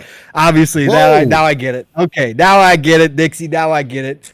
Birds are slamming in my window, man. Jeez. They're going wild out there. MF, great. What is going on, brother? Always great to see you. Oats, what's going on, Oats? Great to see you. Says Tainted Grail is trying to do a whole Grail universe, and their games are pretty decent. Yeah, exactly, Oats. And again, AA, I love AA, so I'm all about it. Love to see it. Fun speculation. He says, Pong, we have another Command & Conquer clone coming in Fractured Alliance. Yeah. Mav hit me up in the DMs. That's what I was just checking out. I just checked it out on Steam. Fractured Alliance. If you guys are Command & Conquer fans like me and Mav, you know about Tempest Rising. Mav and I talked about that. We played the demo on Steam. Go check out Fractured Alliance. Yes, and more yes. My God, RTSs are just on a roll right now, bro. It's freaking incredible. Strategy games as a whole right now are just going nuts. So yeah, thanks, man, for the heads up on that one as well. Tim, the freaking sorcerer, he's in the house. What's going on? Tim says, this week I work Sky, almost no gaming, too tired at night. Little Octopath Traveler 2. Hey, shout out to Octopath Traveler 2. I got to get back to the Octopath games. Freaking gorgeous, good, freaking amazing JRPG games and really easy to play before bed. Again, I love turn-based going before bed.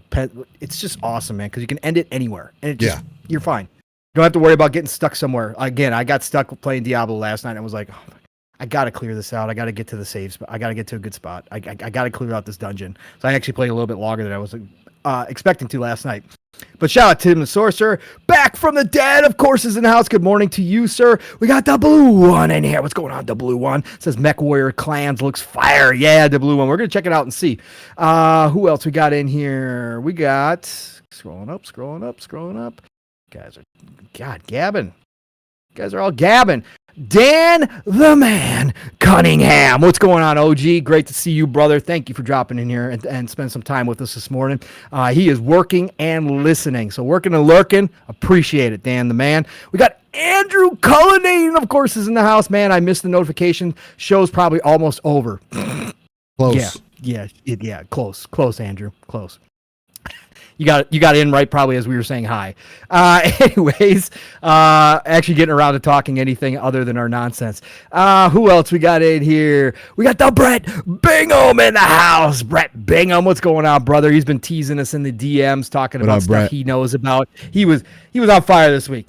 He hinted that there was going to be a couple remasters rolling on through, and guess what? We got a couple remasters rolling on through this week. Jedi Power Battles out of the we might not get a chance to talk most random thing of all fucking time.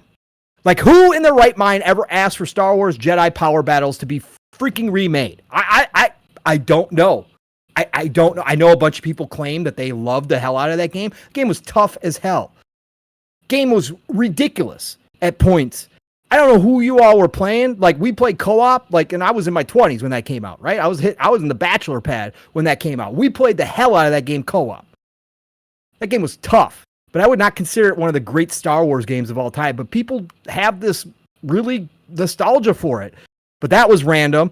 And then, of course, we got the edition, which Brett also hinted at. Okay. He never tells anything. He just sends me DMs to tease me all the damn time. And he doesn't say anything. So I don't know. Whatever. He's a tease. Anyways, then we got Tomb Raider 4, 5, and 6 is also coming, which is awesome. As long as they don't censor it, as long as we get the Lara Croft experience, just like the first 3, that one's starting to go on sale a lot, Steel. I'm getting close to pulling the trigger on 1, 2, and 3. Okay. But 4, 5, and 6 is now also in development. Will be coming out next year. Massive. That's awesome. We get all the old Tomb Raiders up to date. Cool. I'm good with it, man. I'm definitely good with it. So shout out to the one and only Brett Bingham in the house.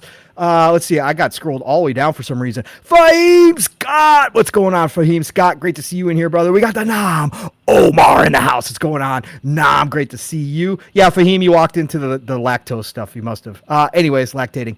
Ron Slusher. What's going on? Yes, he put up the Mach 10s. We are at Mach 20. We don't even have a Mach 20 for this chat, but thank you, Ron, for jumping in here as well.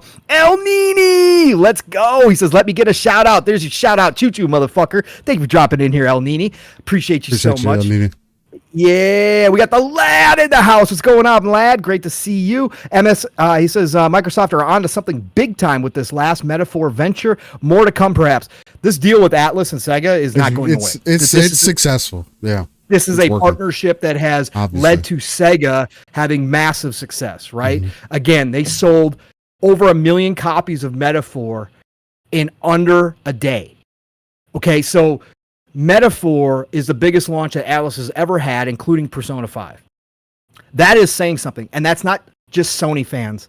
You know, again, you guys like to think that you guys are the only ones that play JRPGs. I really know. Like, PC doesn't exist, like Switch doesn't exist, and like Xbox doesn't exist. That Sony's only been the home for JRPGs. You clowns, you know that that's not true. And so Xbox has had a lot to do with the success of not only Atlus, growing a brand new fan base on Xbox, but also the Yakuza series, growing a brand new fan base on Xbox, because Yakuza itself has been breaking records with their launches as well. Sega and Xbox they've been partners for a very long time. They've always been close. This new closeness that they got, especially after that big contract deal where Xbox or Microsoft is helping them with their cloud and their back end stuff, which we all said was a bigger deal than what we saw up front, and it's turned out to be that way. That cemented it. Like, even without an acquisition, they are partners now. Yes, Sega still throws all their stuff everywhere, but obviously that's why you get marketing deals for a Metaphor Refantazio. And if this game lives up to the quality that everybody's already stating that it is, if it wins some Game of the Year awards, this is a new franchise. It's the highest rated game of the year, I think. Correct. It's up there. I don't know if it beat everybody, but or Astro did it tie Astro at 95 for the year? And what was Final Fantasy VII Rebirth was there too, right? I think Rebirth settled down to be much lower. Yeah, Metaphor is right now sitting at the 93. Okay, 93. Yeah, and then you asked about Astro. Astro's like a 95, isn't it? It's 94. 94. Yep. So, yep. Completely Right different there. game too. So Yeah, this is going to be a new franchise for Atlus. So, and again, it will be, now that the marketing rights were with Xbox, it'll be associated with Xbox. And it looks like Xbox has kind of like settled in to get the marketing rights for Atlus games, right? That's what it seems like at this point. So I wouldn't doubt that Persona 6 is also a marketing deal with Xbox as well. I think this partnership's huge, and they're going to roll with it because this is, and it seems Sega's not like fully turned, but Sega's in a very, very healthy spot right now. it seems like Metaphor is also sneaking up on people as well. Like people are like, "Oh, I just happened to try it out because I saw this excitement," and oh, no, this is fucking a good game. Or other people who, are defending it as well are saying, hey, I see people saying that, oh, Metaphor is just Persona 5. And like this person recently made a post. He was like, let me see if I can find it again. This is from a half nickel on Twitter. He says, people who say Metaphor is just Persona 5 have either not played it or they are not interacting with the game in good faith. Correct. I think that's accurate. I mean, again, I've only played Persona Strikers, but even what I got from Persona Strikers, I did find Metaphor more interesting of a game up front. But again, I haven't played the other Persona games. And if the other ones are a step back in comparison to this one, I never would try those games. So it's cool to see this experience. They're not a step back, Steel. They're just different. That's what makes I get Metaphor that. unique, And they were right? more school focused as well, which And the social aspect is still a Metaphor, right? Again, it is it's a done different. formula. It's done different. It is right, but exactly, it is a formula. But they have evolved that formula in so many ways within Metaphor through the 4 or 5 hours that I put into the prologue demo. They've evolved it to a point where it feels unique, right? It's not just a reskin of Persona. Right. Okay, sure. If you play the Personas, you play Metaphor, you're obviously going to know, right? That Conceptually, that formula is there conceptually, but everything else about Metaphor is extremely unique. And like I said, the big thing for me in Metaphor was the fact that coming into a brand new IP with brand new characters and brand new story and brand new world, how quickly, and again, this is going to be personal for everybody, but I think that's why I'm seeing so much excitement from people who haven't played these games before. The connection with the world and the characters, this feels like a sequel to a game. This feels like the third game or the fourth game in a franchise that has existed that we've known about. It does not feel like a new IP to me. It doesn't feel like I'm fumbling around trying to learn the characters or trying to figure out who's cool, who's not cool, all that kind of stuff that you kind of go through. Do I like anybody here? Again, that's what RPGs are about. There's a big story involved, right? Yeah. I don't feel lost in the story. Like, I feel like I've played this before, and not because it plays like Persona. It feels comfortable. It feels like an old book that I'm jumping back into because of how well done the world, the lore, the story, the characters are all. This is, again, I've said it. I'll say it again. For those of us old enough to remember BioWare at their peak, when we talk about dev studios at their peak, right? And we long for those days when BioWare was at their peak, when they were hitting on all cylinders, whether it was Dragon Age, whether it was Mass Effect, etc. This is what you're seeing from Atlus right now. So enjoy the fuck out. This is Atlus at their peak. This is Atlus reaching to the point where they are masters of their craft. They've been doing it for long enough. They built up a nice big fan base now. But now they're taking it to the next level so that when they go develop a new IP like Metaphor, it feels like, oh yeah, this has been around. This ain't a new IP. This is a complete package up front. Like from the get-go, from jump, when I get into the game, I'm feeling a part of this world. I'm engaged with the characters already. That's what BioWare did. Atlus is now at that level. To me personally, you might disagree, but I think we are seeing Atlus reach that masterclass level that not everybody gets to, but that studios who have been around a long time and who have put in the work and stuck together and created this way of developing games, you could say they're not taking leaps. I saw Digital Foundry complaining because they're still using the Persona 5 engine, which is still an engine that, is cross-generational. It works on PS4 base and Xbox One base models. It's about making good games, bro. And they're not seeing, the lighting isn't current gen lighting. That's the number one. I'm like, that's the number one complaint that I've been seeing is people complaining. Yeah. And again, it is very noticeable, right? But the background in the game is not of the quality that you would think that it would be in comparison to the game that you're in. But is it so bad that you can't enjoy the game for what it is? I think it fits art-wise, right? Again, Elden Ring isn't the most visually impressive game that you've ever seen ever. And it's been proven. Digital Foundry has done breakdowns on that. But guess what? It does come down to art style. And certain things are more. And again, if you want to hold that against Atlus for them not taking it to the next level with visuals, and we don't have Sparking Zero type visuals, and we don't have UE type visuals and a metaphor Refantazio, then I mean, hey, I guess, but I just don't think and again, I'm from the outside looking in. I just don't have that tainted view that every game needs to be the best looking graphics stand out, because that's not what matters all the time. Like, it's just not. And the style, it's the styles. It's all about style. There's a lot of style. Sells it. A lot of style. Bro, the UI, that's what they Digital Foundry did go in on, which I appreciated, was they were talking about the UI. Oh, there's no other UI like it. Nothing close. So, again, the Persona UIs are always flamboyant, or not always, but they do add flair. It wasn't to Strikers. all of Strikers was like that too. Yeah, but to this level, no. This is on another one. This is like crazy, bro. The work that they did on that UI. So, anyways, I just didn't mean to go off on a tangent about Metaphor Refantazio, but I just really think that this partnership has been great for both companies overall, to get back to the original point. And I think we're going to see this again. They've been partners for such a long time. When Sega stepped away from the hardware, they turned to Xbox when Xbox came out with the OG Xbox. Right, they turned to Xbox. The Dreamcast had Windows CE base in there, right? That was the partnership originally.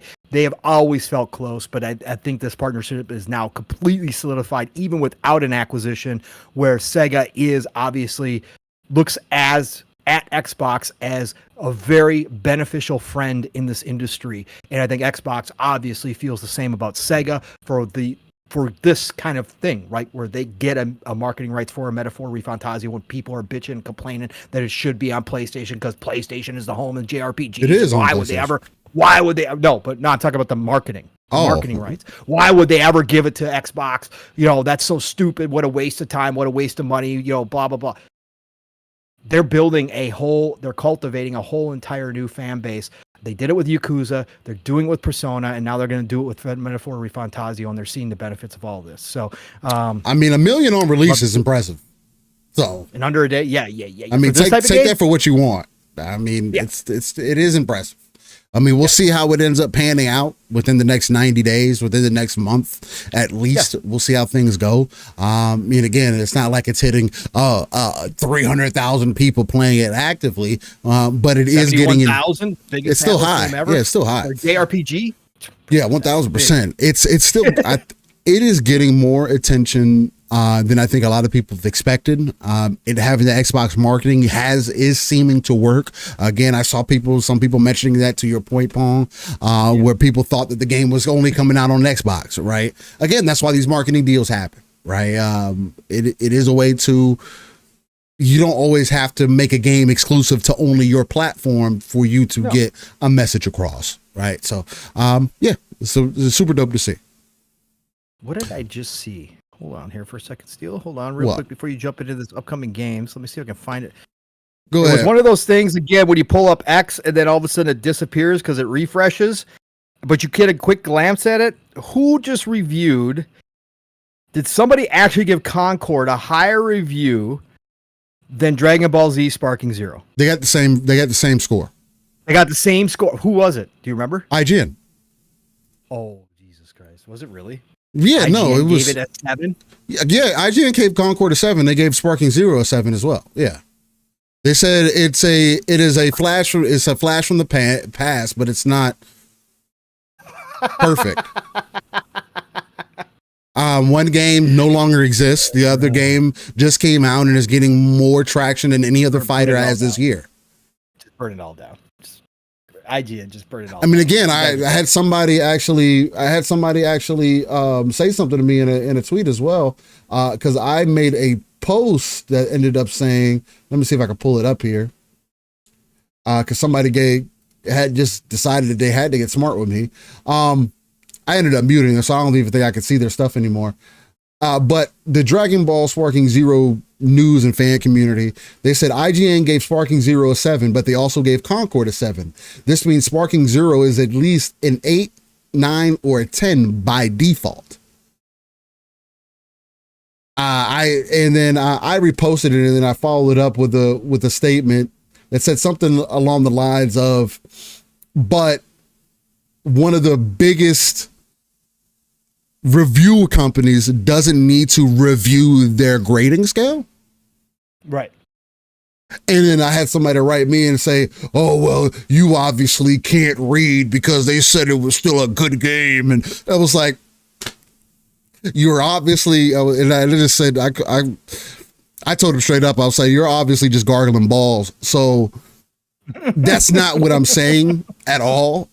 But I added on to it, but nonetheless, yeah, man, I mean, again, reviews are to each their own. You can look at again, everybody can give their own opinions. IGN can give reviews however they want to give reviews. There is a reason why they are not taken very seriously. And yes, unfortunately, because they are the biggest gaming conglomerate, that are known, I mean, at this point, that are known, they do have to come up in conversation. I do think we need to continue to hold them to task. And I see too many people who just say, oh, well, that's just their opinion.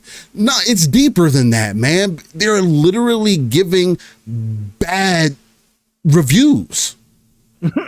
Like, that's just, there is no other explanation for that. Like, sure, Concord could have been a decent game, but Concord also couldn't withhold 1,000 people in it. So obviously there was a deeper rooted issue that the game couldn't have been that great. Because again, what is the saying that everybody goes to? Oh, if you just make a good game, people will play it. I mean, I thought 7 was a good game. Right? But as me and you both know, Pong, 7 is the new average as fuck score. 7 is the new 5. 5, yes. So for anybody to like act like, oh, well, it's a 7, man. You know, what's a big deal? When you compare it to things like Concord, and again, yes, they are very different games.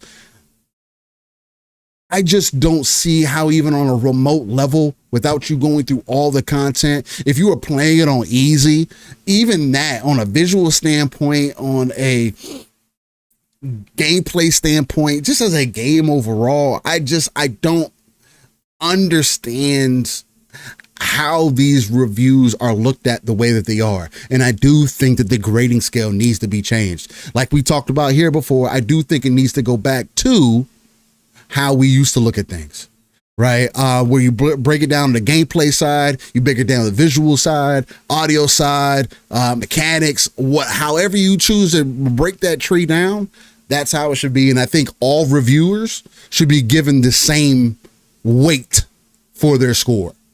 I don't think IGN should have a higher weight than other reviewers. And that just makes no fucking sense to me.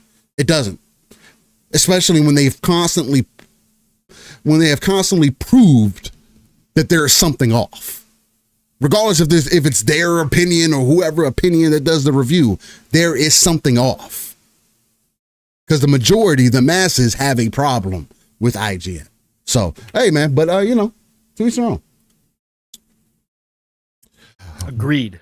But, yes, I will be getting into our upcoming games here, and we got a little bit of a short list here. Let me take the color.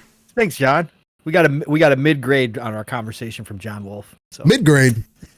He gave us a 7 out of 10. Oh, damn! Appreciate that. Is that an IGN 7? Yeah, is that an IGN 7? Damn, John Wolf. Damn it! I was shooting for an 8, man. An 8 or a 9 at least. Speaking of upcoming games, I'm gonna go ahead and swap to our show stuff screen. Sure, Nixie. Maybe there's just a whole lot of 7 games. You're right, Nixie. Absolutely, that's a possibility in the grand scheme of things with a unlimited amount of possibilities. That's one of them. Absolutely, there's just a lot of 7 games. Sure, absolutely. Yep, that could be very well the case if that's if that's the way that you one of the possibilities. See it. For sure. Yeah, Mav said, especially when their own reviewers just say it's personal opinion and 100% subjective, so no person's opinion is greater weight than another's. Right. Yep. Okay. I mean, it releases them from all responsibility for actually doing good work, good journalism. No, it really does. It does. It absolutely excuses. I mean, that's what a lot of people do nowadays. What is somebody supposed to say to that? I can't argue with you saying that. No, even though you full and well,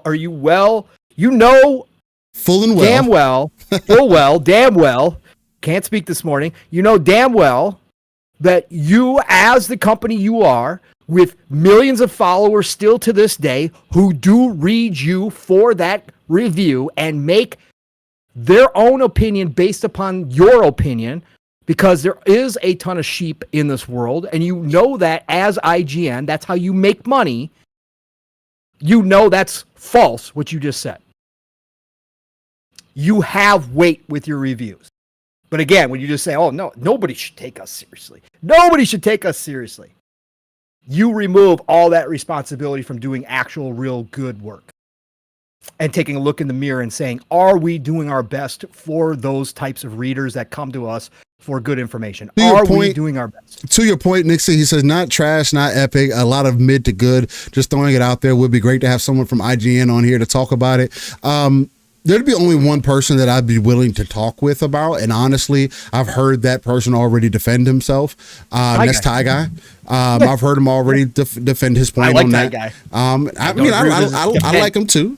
Yeah, I think he takes the corporate line, and I think that's what you do. You are a part of a company that pays your bills. I don't expect him to come out and shred IGN. I don't come out and expect him to tell us and give us full clarity and say, "Oh, yeah, you guys are absolutely." No, he doesn't need to, but he's going to stand his line, and he's done it plenty of times over on Season Gaming. I've listened to his defenses too. Mm-hmm. Right. And I don't expect anything. And other people from IGN have also defended the same standpoint. They are in line with that. But again, there are millions of people who say these negative things about IGN who don't have very good opinions about IGN, but guess what? IGN is always the front runner for a lot of these different things, so it's hard to avoid them because there are other people who are casual, much more casual than we are, who look to them and say, oh man, IGN they're known in the gaming space, so that's somebody that I have to look to and take into consideration, right? And it comes with the territory as well, Steele. It comes with being big as well. You gotta understand the bullseye is going to be on you. Again, that's why I don't like the defensiveness. That's why I don't like how they react a lot of times to criticism. Like, that's who you guys are. You guys should take that as a compliment that you're going to have the bullseye on you, because that's the only reason why people care, is because we still understand, as much as I can sit here and say it's on its death throes that mainstream media is dying, which I do believe it is, they still have influence. If they didn't have any influence, I could give 2 shits what IGN ever does, right? For me personally, I give 2 shits, but I'm just saying we would never talk about them if they still didn't have influence. You are going to have a bullseye when you are in the spotlight, when you are and have created that kind of company. Again, so it is what it is, man. It comes with the territory. So we're gonna have something to say about you. Yeah, I mean, every time. And again, hey, look, if people want to write it as, hey, it's somebody's opinion, you should leave it at that. I do feel like that is a bit disingenuous, because I feel like you're completely disregarding how they are looked at, the weight that they hold. They have weight on Metacritic. Metacritic has been proven to be something that the companies look at, developers look at, studios look at. they get bonuses. There are other things that you have to consider as part of that, outside of just saying that, oh, it's their opinion. There is still some form of accuracy that we are missing in journalism.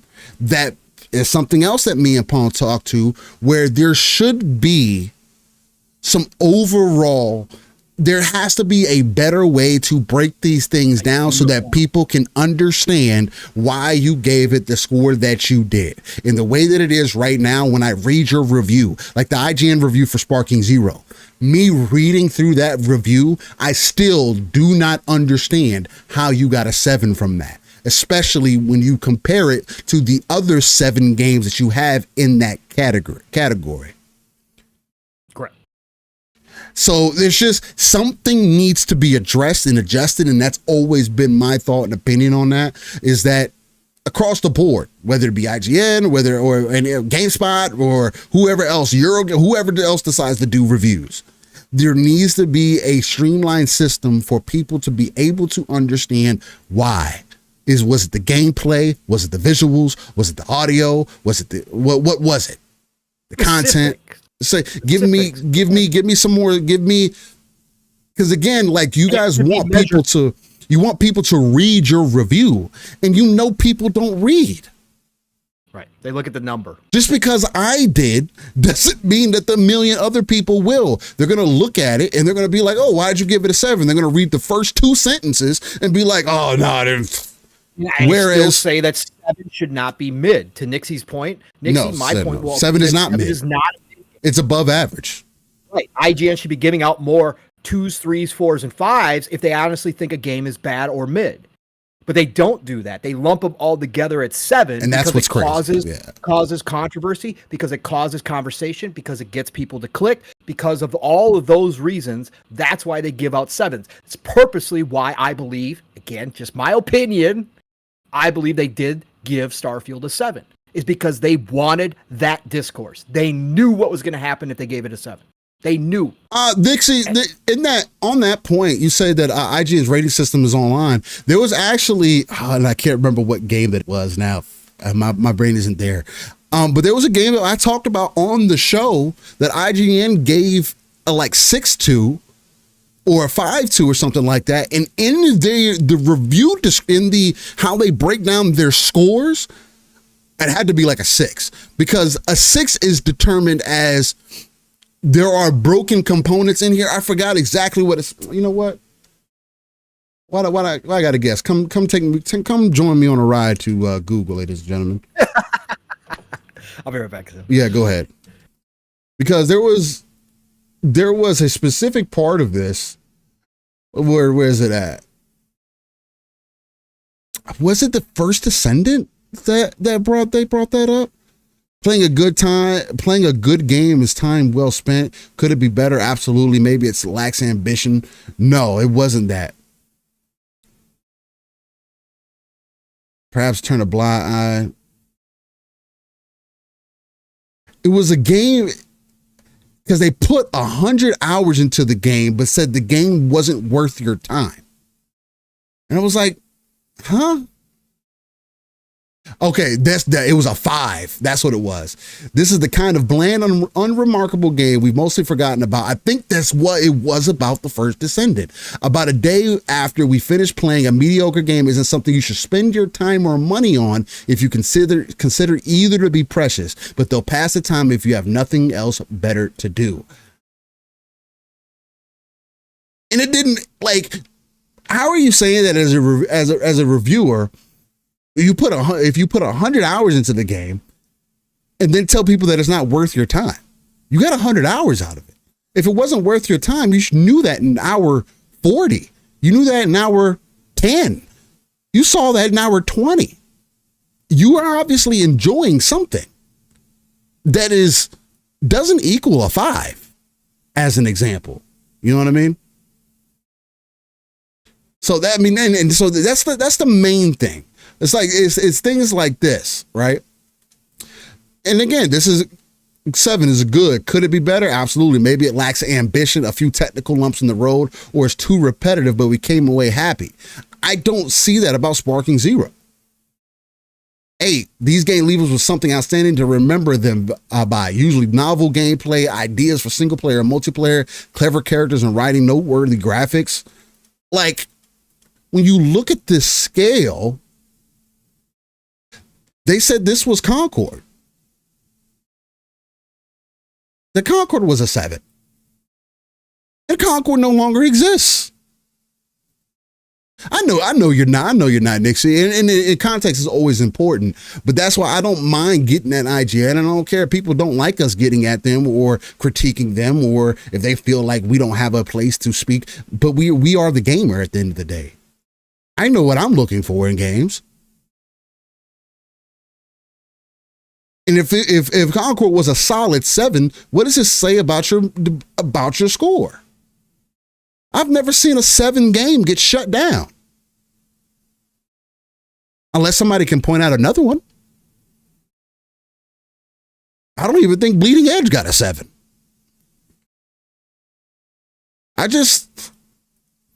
With the amount of weight that they have, I just would like to see a little bit more feet to the fire being done. Maybe reevaluating how these things are looked at, and how the scale is considered. That's my only thing. All right. Fuck Making Legend says, I honestly believe there are back channels and a lot of the reviewers for different sites chatter in the background or in their feelings of an unreleased game. And they come to some hive mind. And sometimes it doesn't match up with the actual game is released. Coordinated efforts, for sure. Yeah, I mean, that's the way it's a fraternity. It's a fraternity. Mainstream journalism's all like that. It doesn't matter what we're talking about. Politics doesn't matter. It's all a fraternity, and they do talk to each other, guaranteed. And they do come to groups of them who have that like mind mentality about certain issues or certain things that come up in games. For sure, have those back channels and do coordinate. I'll believe it. Again, calls me a conspiracy theory. It's just mine, but I believe it. Yeah, Zach Riley. That's another good comparison. They gave Modern Warfare 3 or 4, and the game was not broken at all, and definitely way better than that. Yeah, Modern Warfare. If anything, I mean, the lowest score you could have gave that game was a 7. Right. I mean, sure, was the story short? Yeah. I mean, again, I played the whole campaign for you guys right here on Living Split Screen. It was only 4.5 hours long, right? Well, I mean, I didn't do all the extra shit, but I wasn't like purposely pushing it either. I was just taking it in for what it was giving me. And that's how much time that it ended up being. But I also spent another 40 to 100 plus hours in multiplayer. And it was the best that the series had been up to this point. Mm-hmm. So that doesn't get put into consideration. Right. 4 is a broken game. Again, I mean, I can pull the scale back up. You guys want to see what a 4 or 5 is. 4 is bad. For one reason or another, these games made us wish we never played them. Even if there's a good idea or two in there somewhere. They're buried under so many bad ones and poor execution, we simply can't recommend you waste your time.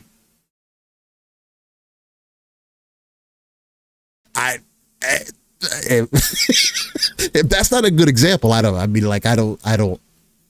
know what else to tell you, but to each their own. Yeah.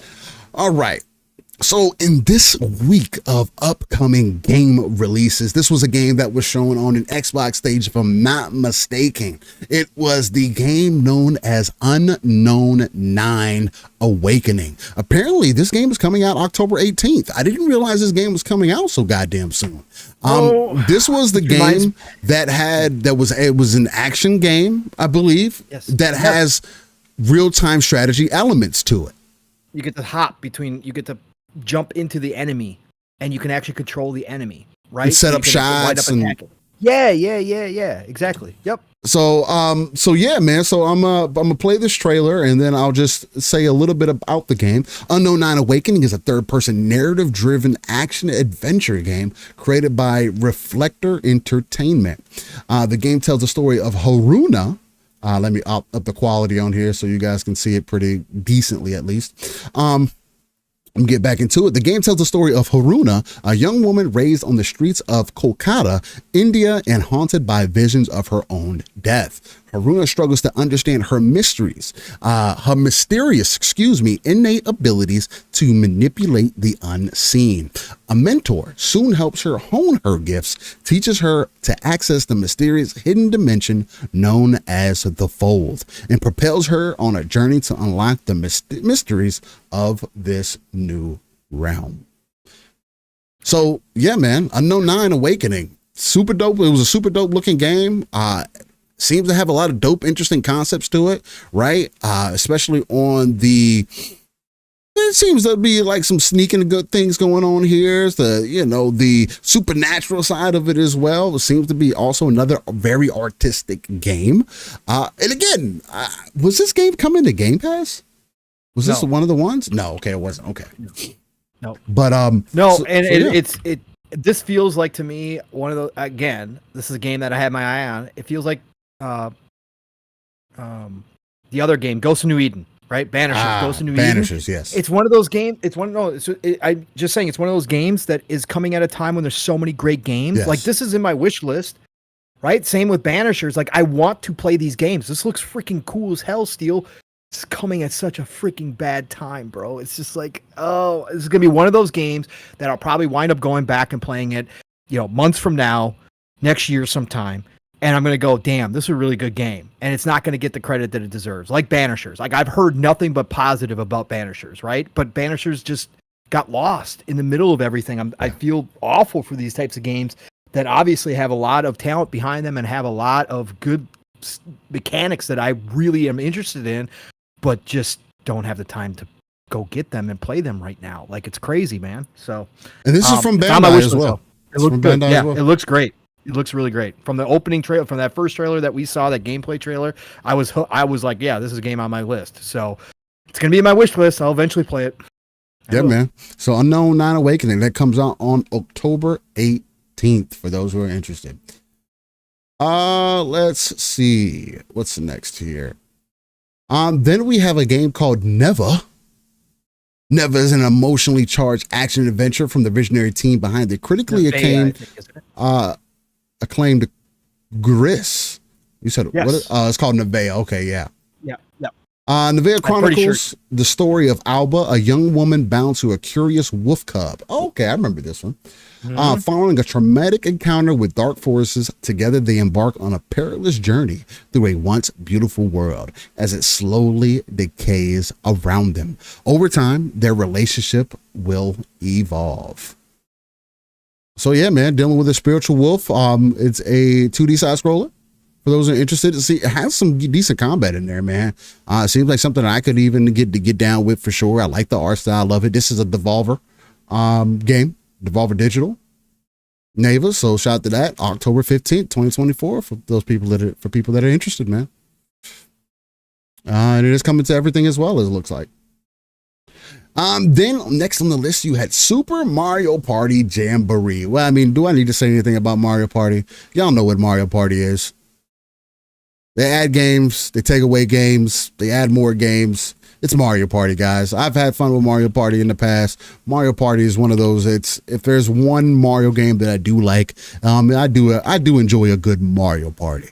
So shout out to Mario Party Jamboree, the best form of Monopoly that is out there. That you can actually get active at, So shout out to Mario. Next on that list, we got a game called A Quiet Place: The Road Ahead.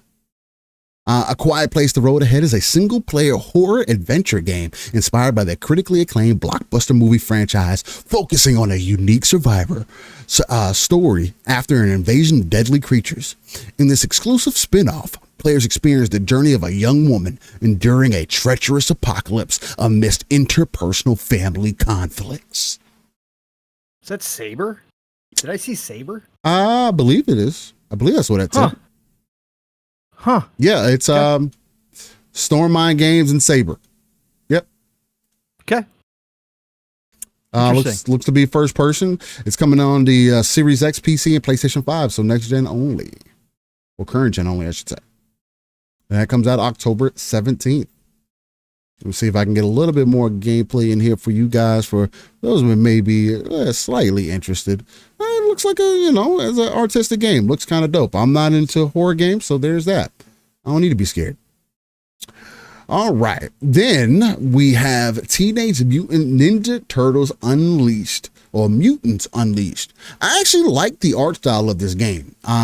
Teenage Mutant Ninja Turtles Mutants Unleashed is a 3D brawler and platformer set in after the events of Teenage Mutant Ninja Turtles Mutant Mayhem movie. It features an original storyline in which a new wave of mutants invades New York City and aims to have the same brand of humor as the movie. So, hey, for an action TMNT game, seems to be interesting. Maybe this is something down the line that could be some fun to jump into. But yeah, man, so shout out to TMNT. It looks like they got some good combat mechanics in there, some good 3D. This takes me a little bit back to like the PlayStation 2 era. As far as the style of game it is, it reminds me a little bit of Rayman in some ways. I don't know why, but I guess it's just a perspective. Mm-hmm. All right. Then next on that list, October 15th, we got New Worlds. Basically, would this be a re-release or this is like part 2? Or I think this is like considered number 2 for New World. Release, right? It has to be something like, Xbox. It's coming to the Series X and PlayStation 5. This is an MMO. For those who weren't familiar, New World came out. It did something when it first came out, but then it fell off very heavily, very quickly after. I don't know if this expansion or release on console is going to make any of a difference. But for those who are interested in New World and you had your eyes on it, it's releasing in the next few days. Shout out to New World. In the MMO space right now, I would rather play Throne and Liberty than play New World. So, for those who kind of want my thought on that. Then next up, on October 17th, you got Blazing Strike, which looks to be another fighter, which is inspired by classic arcade fighting game series from the industry greats such as Capcom and SNK. Blazing Strike evokes the excitement and nostalgia of 2D pixel art genre pioneers while incorporating a unique game system with modern mechanics. Blazing Strike features a 4-button system with 6 normal attacks, light, medium, and heavy punches and kicks. And it also has defensive moves. Hey, for a game that's in the vein of those older style games, I mean, it looks kind of cool. Looks like it could have a place in the modern era. We'll see how it picks up with the fighting game community and everything. But I like the art style. The characters look interesting. So yeah, man. I mean, this comes out on October 17th for those who are interested. So shout out to that. Shout out to Blazing Strike. Then a game me and Paul were mentioning earlier is Mech Warrior 5 Clans. Mech Warrior 5 Clans players take on the role of a newly graduated pilot from Smoke Jaguar Cadet Program, thrust into the heart of the clan invasion of the Inner Sphere during Operation Revival. This pivotal moment in the Mech Warrior universe sees players leading a 5-mech star squad across numerous planets with diverse biomes, engaged in an expansive campaign filled with immersive gameplay and intricate combat encounters. Armed with customizable battle mechs featuring cutting-edge technologies, players explore a wealth of tactical options and strategic possibilities. This is also a game in Unreal 5. So, shout out to that. Mech Warrior 5 Clans. Yeah, just be seeing us stream that. It looks really dope. They've done a lot of work on it. Co-op, I still think, is up to 5 players again, Steel, in this. But it looks like they've done a lot of work in this. I would say... I call it expansion, but it's a standalone, right? So it is a new game, but it's like obviously still based on Mech Warrior 5, right? So I mean that's the same, but these are standalone experiences. So I can't wait to see what they bring in this one. Definitely more story heavy, and maybe just a little bit more easy when you are playing co-op, where we can pick different mechs and we could swap in and out of the AI on the fly, etc., and use the bigger mechs. Whereas Steel and I were limited to one big mech and one small mech. And that was tough. I would like to be able to use, at least let me build up organically in a way that seems a fair, I would say, and getting other mechs, getting parts and stuff like that. But I don't know, maybe they added some other features in there that make it that'll make it a little bit more fun and diverse to play. So we'll see. Then we got Nico Derico, The Magical World, releasing on October 15th. This looks like to be a platformer. Join Nico and Luna on their quest in Nico Derico, The Magical World, a vibrant platform adventure. When the duo discovers an ancient relic on a magical island, the villainous Grimballs of the Corbring Gems Company snatches it away. To save the island and its tribes, they must navigate 7 unique worlds. Okay, so action, adventure side platform and side scroller looks like. Again, goes back in the vein, has some Crash vibes to it. So there is that as well. Hey, man, for those who want to jump into something like that, there you go. Not for me, but nonetheless. Then on October 15th, you also have Life is Strange Double Exposure. Shout out to all the Life is Strange fans out there. Matt Caulfield, photographer in residence at the prestigious Caledon University, discovers her closest new friend, Safi, dead in the snow, murdered. To save her, Max tries to rewind time, a power she's not used in years. Instead, Max opens the way to a parallel timeline where Safi is still alive and still in danger. Did you say Safi or Sophie? On here it's spelled Safi. So I thought it was Safi. Oh. Is it really? I always thought it was Sophie. That's how it's spelled on here. I mean, that's a weird way to say Sophie if that's the case. Yeah, I'm not the Life is Strange fan, so don't correct this chat if you know. But weird. Okay, maybe it's Safi. Maybe it is Safi. Maybe you're absolutely correct. That's just really weird. Anyways, sorry. There you go. Life is Strange, ladies and gentlemen, for those who are interested. All right. Then next on that list on October 18th, you got Retro Realms, Ash versus Evil Dead. Step into the shoes of Ash Williams from Starz television series Ash vs. Evil Dead in a horrifying new pixel art platformer. Wielding both his trusty chainsaw and 12-gauge shotgun, play as Ash and battle Deadite hordes across multiple levels of 16-bit gameplay filled with enemies from the Ash vs. Evil Dead series. Hey, so shout out to you guys who are interested in that, man.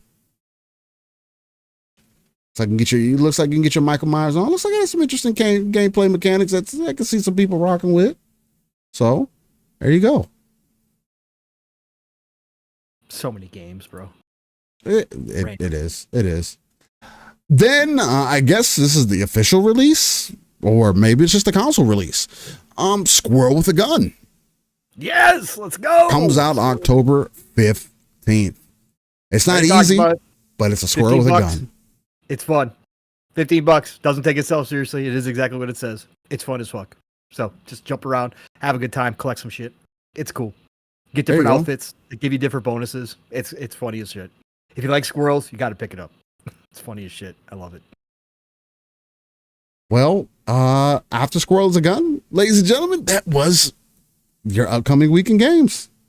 Nice. This squirrel is literally twisting a revolver around his back. Mm-hmm. Interesting. Yeah. Squirrel with a gun, ladies and gentlemen. Shoots the agents right in their faces.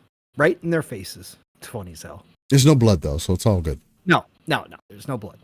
Not whatsoever. And he actually twists their necks and breaks their necks by running around their shoulders. Yeah, it's funny as fuck. It's good shit. Shout out to Squirrel with a Gun. Yes. $15. You could do a lot worse. Yeah, no, for sure. I mean, you just run around and it's having a good time and laughing. That's all it is. All right, ladies and gentlemen. So let's get it rocking and rolling. Pong, there was something that we were talking about in the background that was happening on the streets of Twitter, otherwise known as X, this week, that I thought would probably lead into some interesting conversation about some things that are happening in the industry, and just like some things that we've brought up about here about what may be going on behind the scenes with some of these development studios.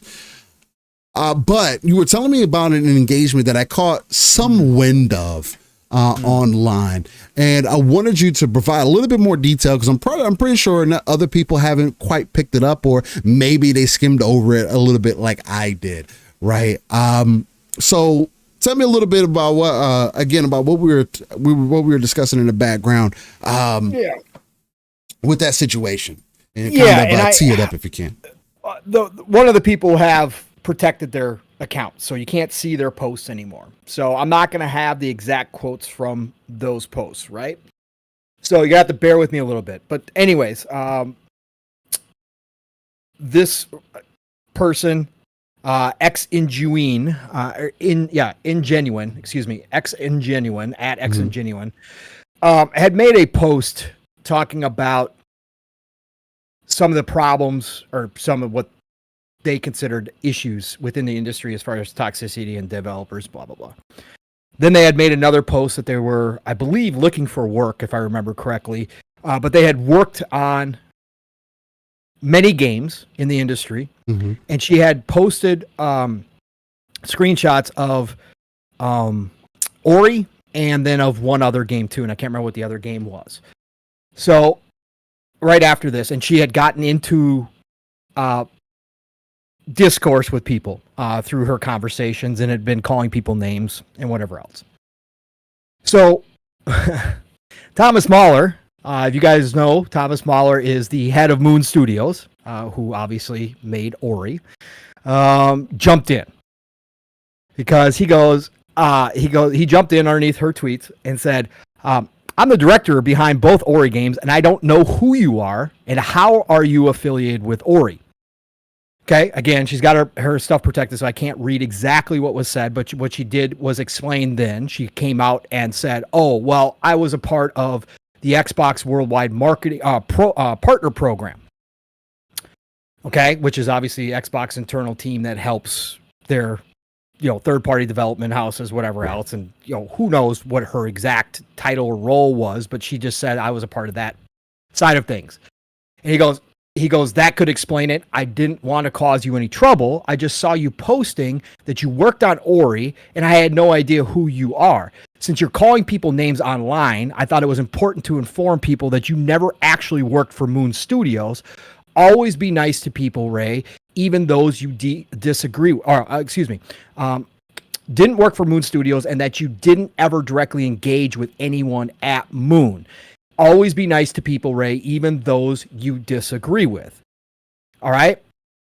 So he made that post. She locked her account, okay, after that point, because obviously people were like, oh, shit. Moon Studios, head of Moon Studios just came on and called you out, right? Just took her to the mat, right? So she locked her account.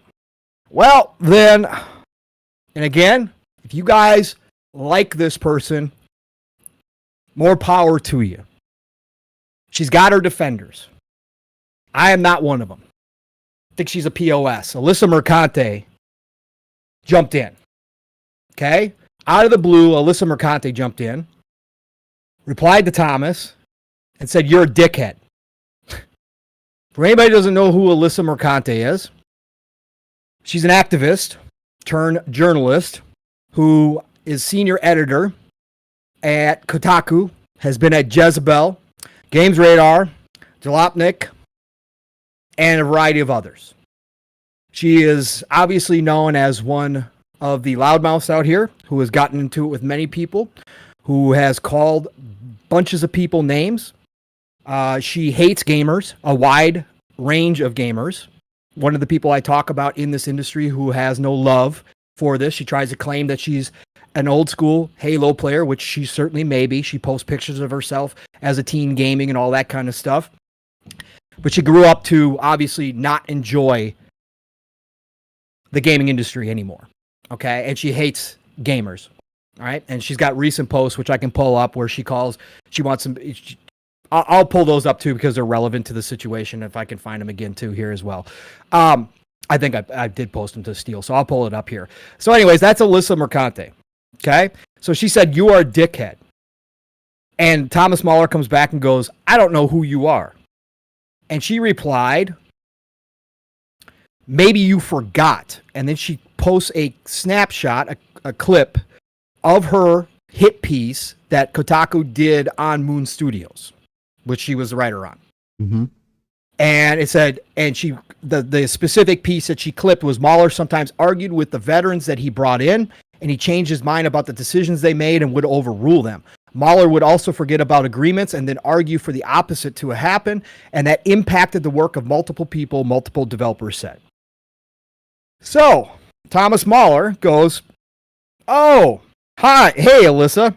You're apparently a journalist for Kotaku, so I'm guessing you haven't worked in the actual game development yet. Let me try to explain the thing you posted about, which I'm guessing was from that hit piece from a few years back. Yes, I'm guilty of what's stated in that image, and that's okay, because that is the normal creative process.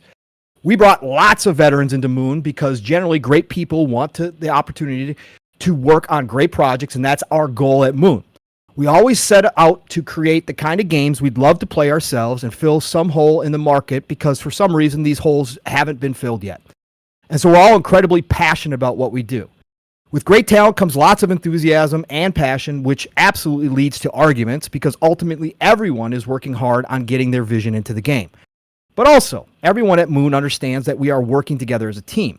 So the point of these arguments is then to try to convince each other why this or that solution would be the best thing for the game we're making. Sounds reasonable. And the best solution ought to win.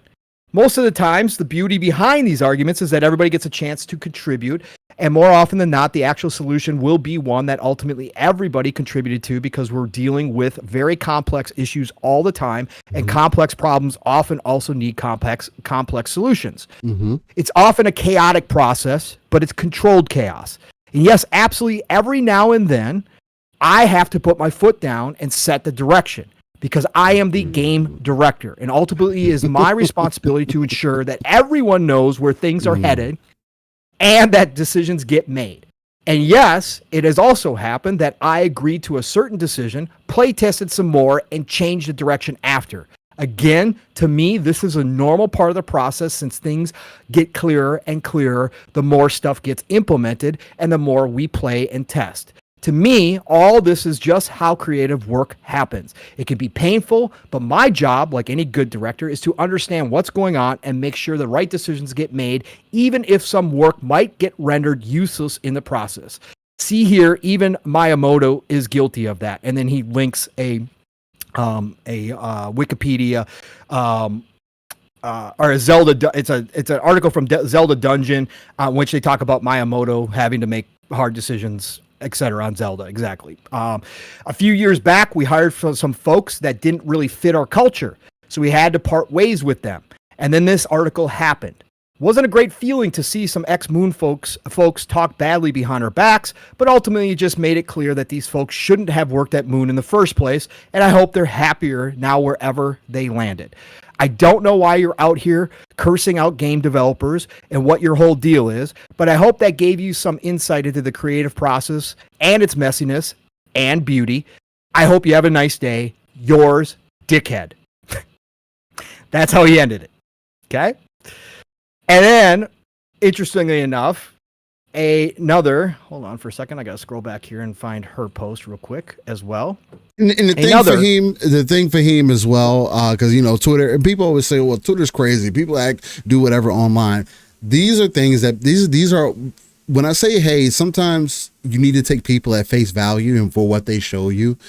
Yes. This is one of those instances, I think, right? That do, we always talk about pulling the curtain back a little bit, right? And showing what goes on behind the scene. And I can agree with Thomas Mahler here, about what we have at least heard about how the gaming industry kind of works, how creating games kind of works, right? It is a very messy process. It is literally art, right? But instead of one person creating this piece of art and going through all the trials and tribulations that they may be going on in their own personal life to create this work of art, it's many people coming together to create a work of art. There are different roles, there are different positions. We always talk about there being too many cooks in a kitchen. And if you are a game director, you are going to be, or you're a boss, manager, whatever position. Sure. If you hold some form of power and have some form of leadership role, you are supposed to lead your team and make changes where you feel changes are going to be necessary. In the aspect of gaming, if you're a game director, I would want you to make those hard decisions and choices because you have to decide overall where this game is going to go. If I was at Moon Studios, I'd be like, hey man, I'm here to create whatever best work of art that we can create, best game that we can create. Sure, am I upset maybe that some of my ideas didn't get put in the game? Sure, I can be that, right? And I'm pretty sure, at least from what he's stating in this, what Pong went through, that they had those conversations, those hard, tough to go through conversations where people disagreed. And ultimately, as he has stated here, that's just part of the process. So, but I didn't mean to interrupt you, Pong, but I just wanted to add on to that because again, I just feel like it's not just a Twitter thing. There is real life things that are part of this where people come to social media to try to get their point across, and sometimes it backfires, sometimes it opens another door, and sometimes it allows us to, again, the reason I think this is interesting because it gives us another layer to some things that do happen behind the scenes. But anyway, go ahead. Yeah, absolutely. And this is why, again, you could have your feelings about X or social media in general. Like I see people on daily who still trash toxic site is, right? It's all about the experience you give yourself. For me, this is why I can absolutely agree. There's been negatives that have come from social media, but one of the big things is that stuff like this happens in public. Stuff like this actually occurs that does, like Steele said, give us insight into whatever topic we are, passionate about, or that we, get information about, that we're interested in, that we're exploring, right? You can find interactions like this that you're not going to get anywhere else, right? That this would all be behind the scenes. It shows a lot of what we talk about here when it comes to the journalists out there. And this is one fine example of what some of the attitude is from some of these journalists out here in this industry and why we talk about it constantly. And it gives you an example of a developer jumping in and explaining explicitly about a specific situation and expounding upon that idea and giving us behind the scenes, like Steele said, into what goes on and why not everybody should be rushed to judgment all the time. That was an absolute hit piece on Moon Studios that people still bring up to this day as a example of a toxic studio. But there's two sides to every story, right? And Thomas Mahler laid out why some of maybe those ex-Moon devs potentially agreed to do the hit pieces. They didn't fit the culture, and so they moved on, right? So I just think it's interesting as well to talk about this stuff and give you a good example of kind of what we see and why we talk about some of these things sometimes, and why we, again, some of our ideas and our opinions come from some of this stuff. I was going to add here is that a independent developer, Laura, she's at Indie Laura SDG. Her and her husband are currently making a cool ass game, my kind of game. We're going way back, 8-bit RPG, coming out to supposedly the Commodore 64 and Steam. Okay, so yes, people still do, that type of indieware where they make games for obsolete systems, but it is also coming to Steam, but it's an old school 8-bit RPG. It's called Unknown Realm, The Siege of Perilous. Her and her husband are working on it for a long time. You can go check them out. But anyway, she jumped and she quote tweeted Thomas Mahler, and she thought she could bring some more perspective to this and her opinions to this as well. And I thought they were very interesting. She said, this thread covers most of what's wrong with the industry today. Great games come from a place of great passion and intense creativity. They have to be forged in a crucible, under pressure, with intense, single-minded pursuit of a common goal. Taking an idea all the way demands sacrifice. You will have to be willing to lay aside feelings and ego in service of the goal. Somewhere along the way, those things became verboten. Glorified nannies are pushing for game dev that's been sanitized and had all the rough edges buffed out lest anyone get their feelings hurt. What Thomas Mahler is describing should be totally normal. Break eggs to make omelet stuff. But to gotcha journalists and insecure kid adults who expect everyone to give them a safe space, it's a reason to cancel, write exposés, and vilify creators. And look what that's got us. Stifling conformity and yes man culture masquerading as sensitivity. Games that are utter shite going through $400 million development cycles only to be canned after less than a month on the market. Because at every point in the creative process, no one could speak up in defense of what matters most. The gamers who play the games. Games are a marriage of art and commerce. It's messy making that marriage work. Try to eliminate the messiness is how we ended up with the legions of AAA game devs and a whole consultant class who straight up hate gamers and have no respect for the franchises and characters they're supposed to steward. And I think that's something that we've been constantly talking about too. Correct. Right? It's why we speak up on this stuff. It's why I talk about it constantly, about the activists that are now involved with this industry. We had this long conversation about it. You can disagree. You can say it doesn't matter, that none of that happens. But the facts are, I think she lays out pretty clearly exactly what we try to get across when we talk about it, that there is some of that going on.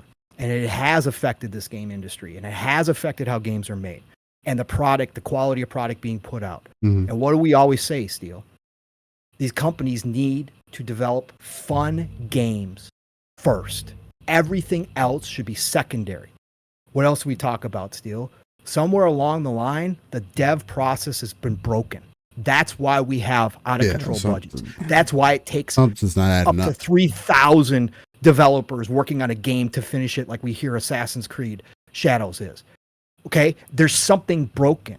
And again, this is why I personally, again, I don't know how Steele feels about all of it, but I personally have a problem a lot of times with devs and the journalists out here complaining about work schedules, right? About how devs shouldn't have to work forced overtime, etc. That's how games are made, as she explains. You have to sacrifice. Again, it doesn't have to be extreme like we heard Bungie went through to make Halo. Right? Where they were sleeping on couches, where marriages were broken up over Gaming was in a different time. Right? Does it have to be that extreme? No, but can you look at maybe that's the reason why Halo turned out to be the game it fucking was? Yeah.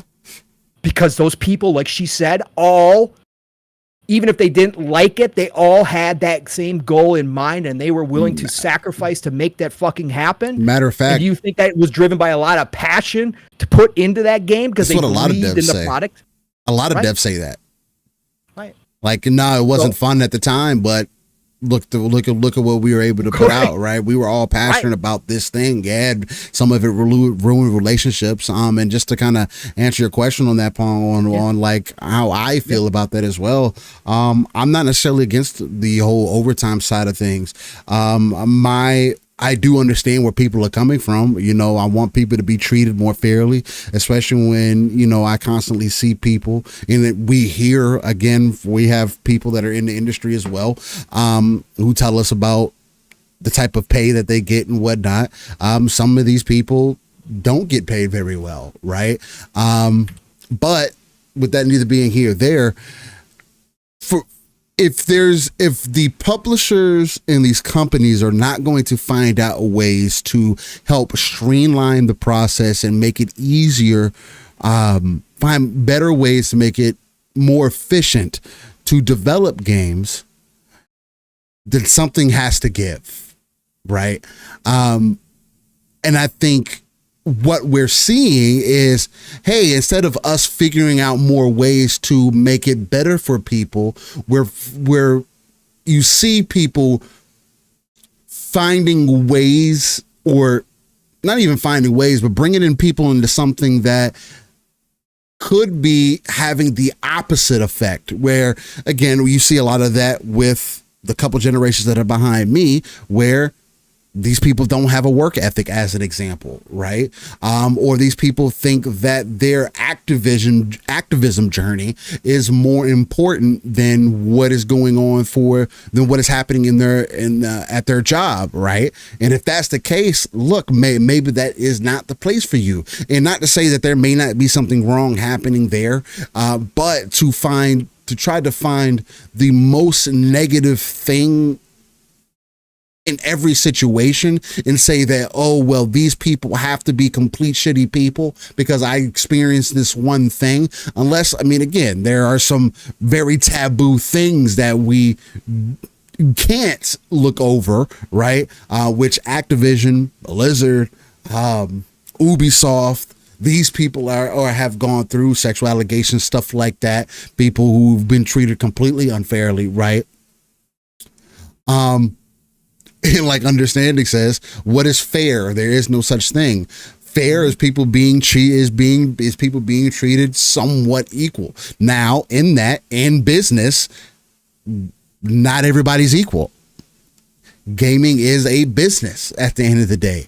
You do have people who have different roles at your job or whatever your job may be. There may not be a fair for that. Your manager is going to tell you what to do ABC things, and you may not agree with ABC things. But if you don't get ABC things done, guess what?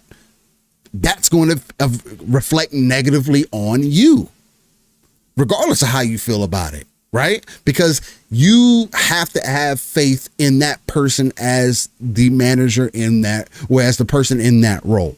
Now, unless you want to step in that role, then, be my guest, but that's also not for everybody. So to me, there is something obviously that is happening just in every form of entertainment, and it's been going on for some time. I think that it is being put under the guise of whether it be racism, whether it be sexism, whether it be whatever the case, right?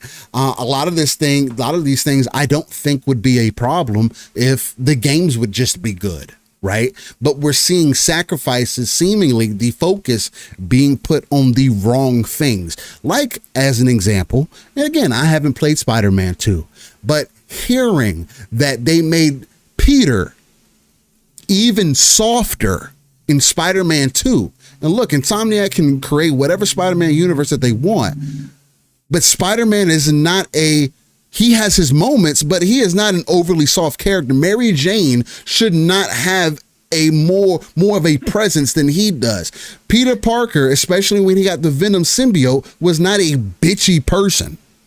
He became a very ruthless person. And Spider-Man himself came to reality very quickly with the things that he was going with what was going on in his life. And I wanted to see the more mature side that I felt that they were leaning into, again, like everybody talks about with him and Black Cat, possibly him having a kid, which come to find out he probably doesn't. But nonetheless, even if that's the case, again, touching into those adult Spider-Man themes, right?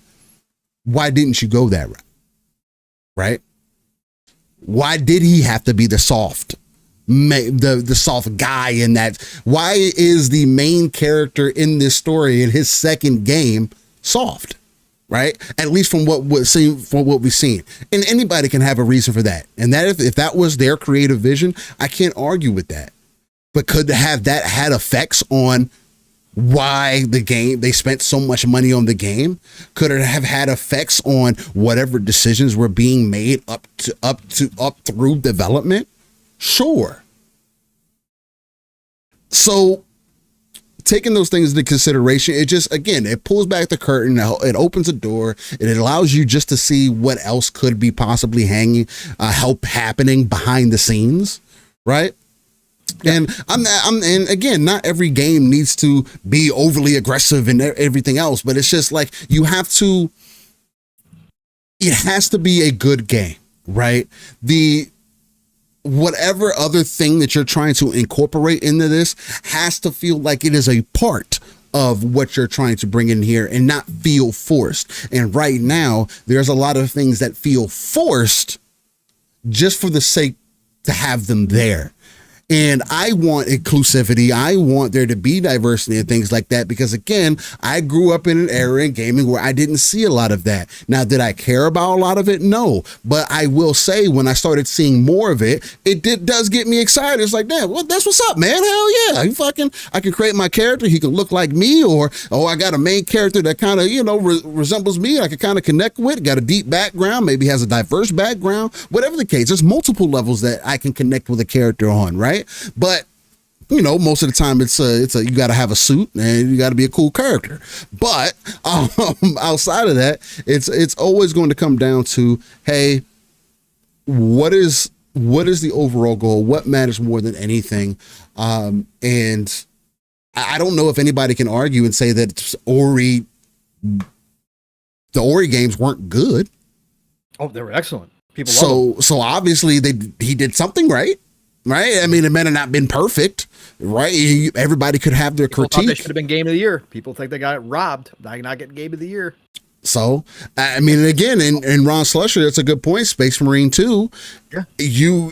Maybe there was some of that as well. There's Space Marine 2. Again, Warhammer has so many different kinds of fans, so many different people who feel like, matter of fact, Space Marines are considered to be bottom of the barrel in the Warhammer 40K universe, right? Fodder.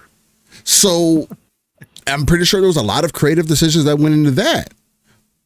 I can guarantee you, behind the scenes, they're probably arguing with their creative director on which direction they're going to need to go with this game. Maybe they need to move the horde mode up. Maybe they need to do this. Maybe they need to do that in order to keep that game alive. That you have to change priority. That's part of being a business. It's part of a company. And with that, there's going to be hard days. The thing that your input may not matter that day, but it may matter the next.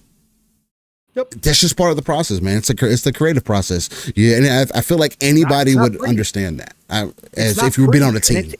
Right. It's not pretty, and it shouldn't be. It's not. I don't even work in a creative field, right? I work in finance, right? But we have goals. We have personal goals, and we have team goals, and we have company goals, right?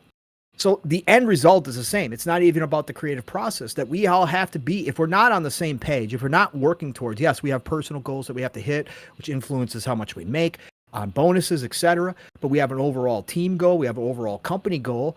And those things have to be hit as well for the company to keep paying everybody and to keep getting us more business and all that kind of stuff. It's all relative, right? The creative process is no different just because it's entertainment, just because it's fun, right?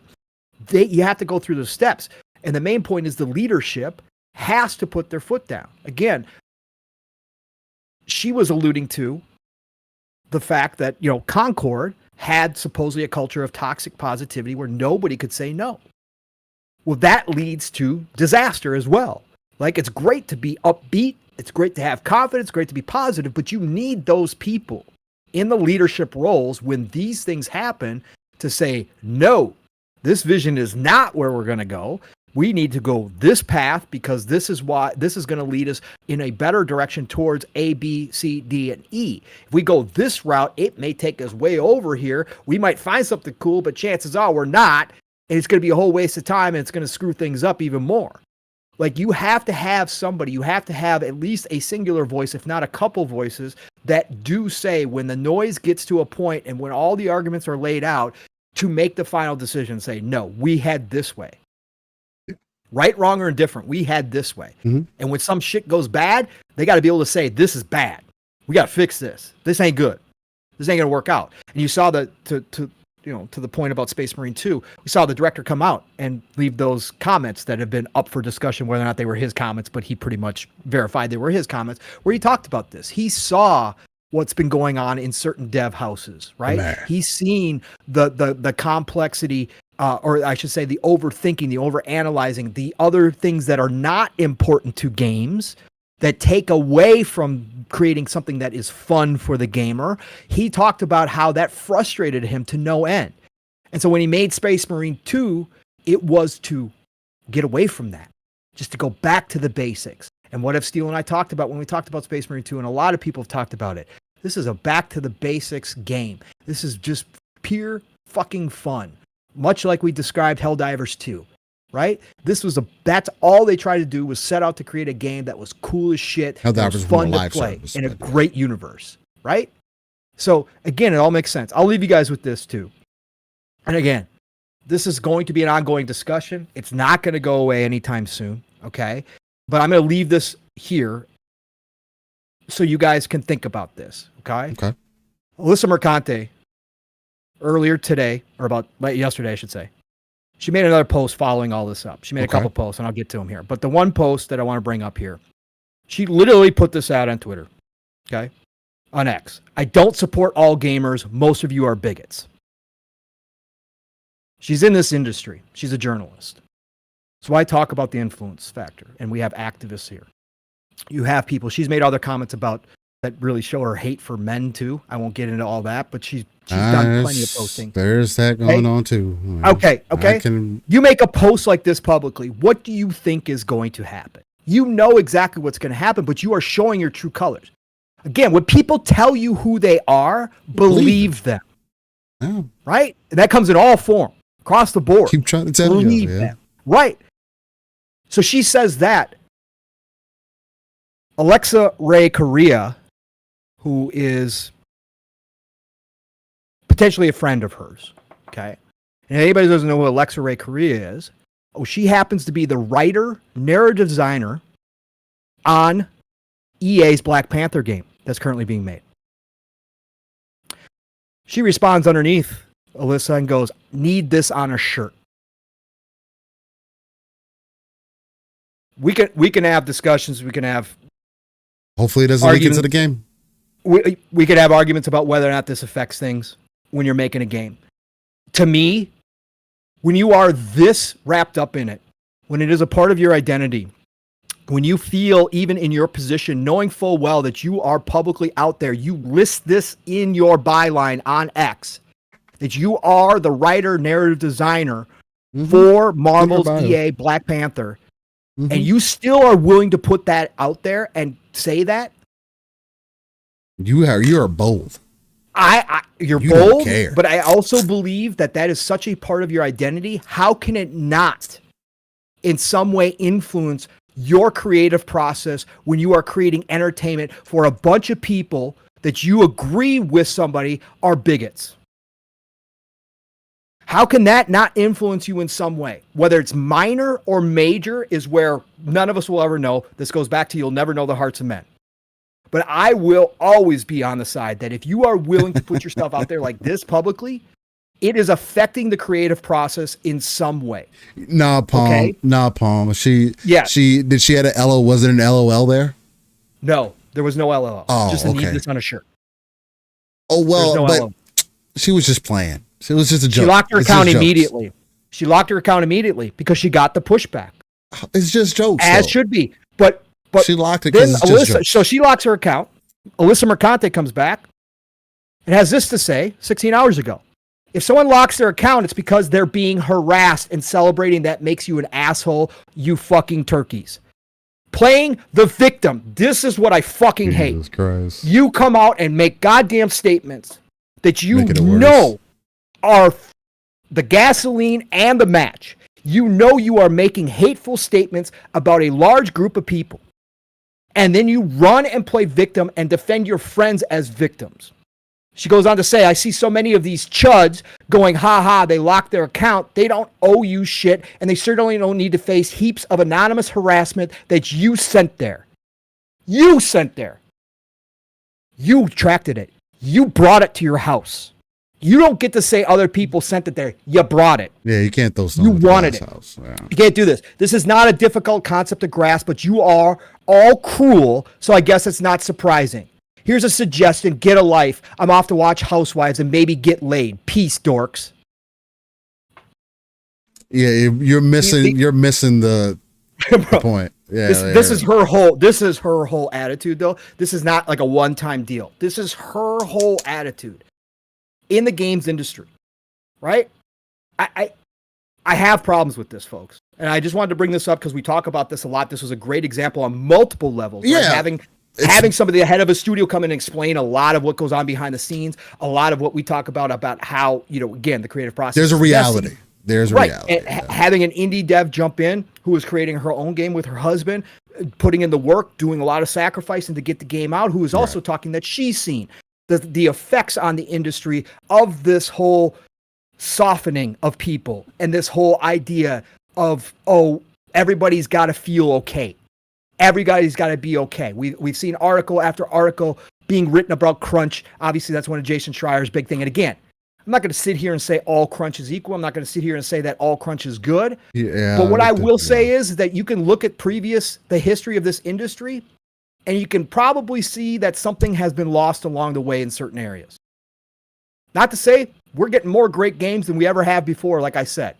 I mean, but there is certainly some big examples where maybe the magic has been dimmed out a little bit. Yeah. Just maybe. Because of some of these things. And that doesn't mean that the good old boys clubs were okay. Nope.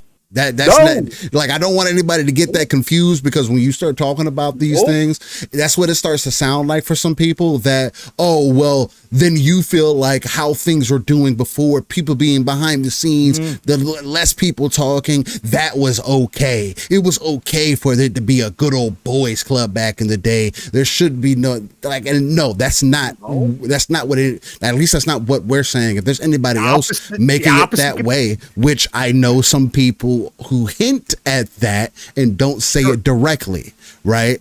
That they want things to be how they were back in the day, right?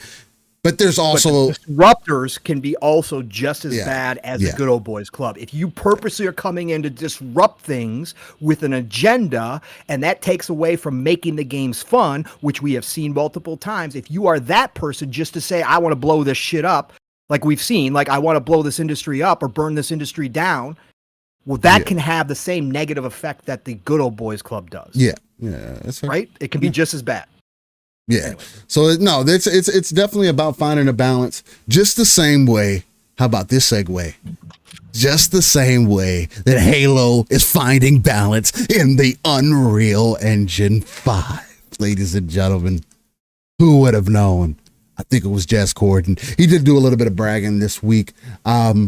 Just talking about some, going back to some of the rumors and everything that were in circulation. I want to say a couple of years ago, when some of these things were being rumored about 343 possibly moving Halo to Unreal. Also, certain Affinity Halo's project possibly being delayed because of Halo moving to Unreal. Right. There was many conversations that were had during the time. One of people's biggest worries, and shout out to Mav, he had mentioned this as well, that people were worried that moving it to Unreal, you would lose the feeling of what Halo is. Right now, again, I didn't necessarily think that. I did feel as though them using their proprietary engine would have just made sense, because obviously they got it to work. I don't know if through time things became easier to do in the Slip Space engine. I don't know if they still ended up having issues.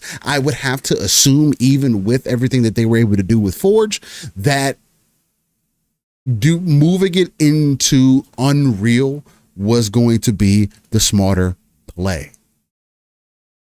Now, this is going to be from GameDeveloper.com. This says 343 Industries rebrands to Halo Studios, picks Unreal Engine to help revitalize the franchise. Now, this can be looked at a multitude of ways, right?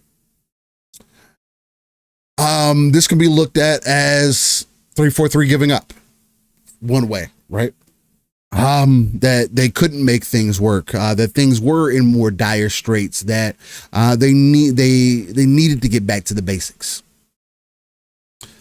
I see this as an opportunity more so than anything, right? I've been thinking about it, and I've been thinking about it for quite some time. I am one of the Halo fans that has been happy with every Halo that has come out, right? Have there been some issues? Sure. But I don't think they are as serious as the wider audience has started to make them, right? Halo, especially Halo has always, after the first Halo, and especially Halo 2, when things started becoming more online and more digital and everything, Halo has always had a form of negative stigma to it, right? Because of the type of shooter that it was. One, it's a harder arena shooter to play. Two, it was always got flack for it having shields and people not liking that. Call of Duty's popularity started growing and whatever. That was one of the biggest reasons I remember people swapping from Halo to Call of Duty, or why people liked playing Call of Duty, because even with Halo being as popular as it was, people didn't like having to shoot somebody's shields down and then kill them after that. Now, again, you see how battle royales have gone, and everybody loves all that stuff. And I always mention that here. But to get back on point about just the possibilities of what 343, now known as Halo Studios, which I'll be upfront and just say I think that was dumb as fuck. I get separating yourself out from things that have happened in the past, bad stigma, whatever the case. But I think rebranding yourself to Halo Studios, I just don't think it was a good move. I think there's other creative names that you could have come up with. Why couldn't you have been UNSC Studios? Why couldn't you have been, I don't know, something else, Guilty Spark Studios? There was other creative names that I would have liked to see, especially when you go 343 is called, the whole reason 343 Industries was created was to play off of Halo. You knew that 343 Guilty Spark is Halo, so 343 Industries is Halo. It just kind of went in tandem with each other. So seeing them make that change was very interesting to me. But it's not a big deal in the scope of things. The rumors of Halo moving to Unreal, I do find interesting, because what I think that this does, outside of getting into the conversation about Halo possibly having the chances of becoming more multi-plat, the realities of that being more possible than ever, right? Because now you're working with an engine that is a engine that a lot of people are working on, and there are new creatives in the gaming space as well. We always talk about new talent in our industries, in the gaming industry, I should say. And Unreal is becoming more and more versatile, just like Unity is, right? You're seeing small teams create pretty good games with the separate engines, and you've also seen what has been possible through Fortnite and its creative side, right? All those, I think, with the unlocked potential that Unreal has found with something like Fortnite, that has demonstrated what could be possible with Halo.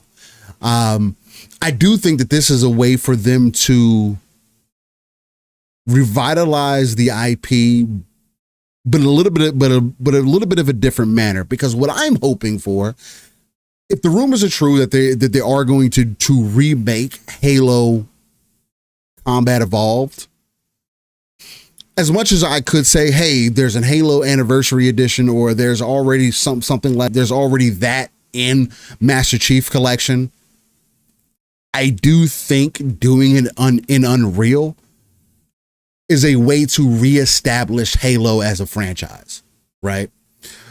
It brings new life into it. It's going to look better than it ever had before. You can even make some story changes to incorporate more things from the books, possibly, right?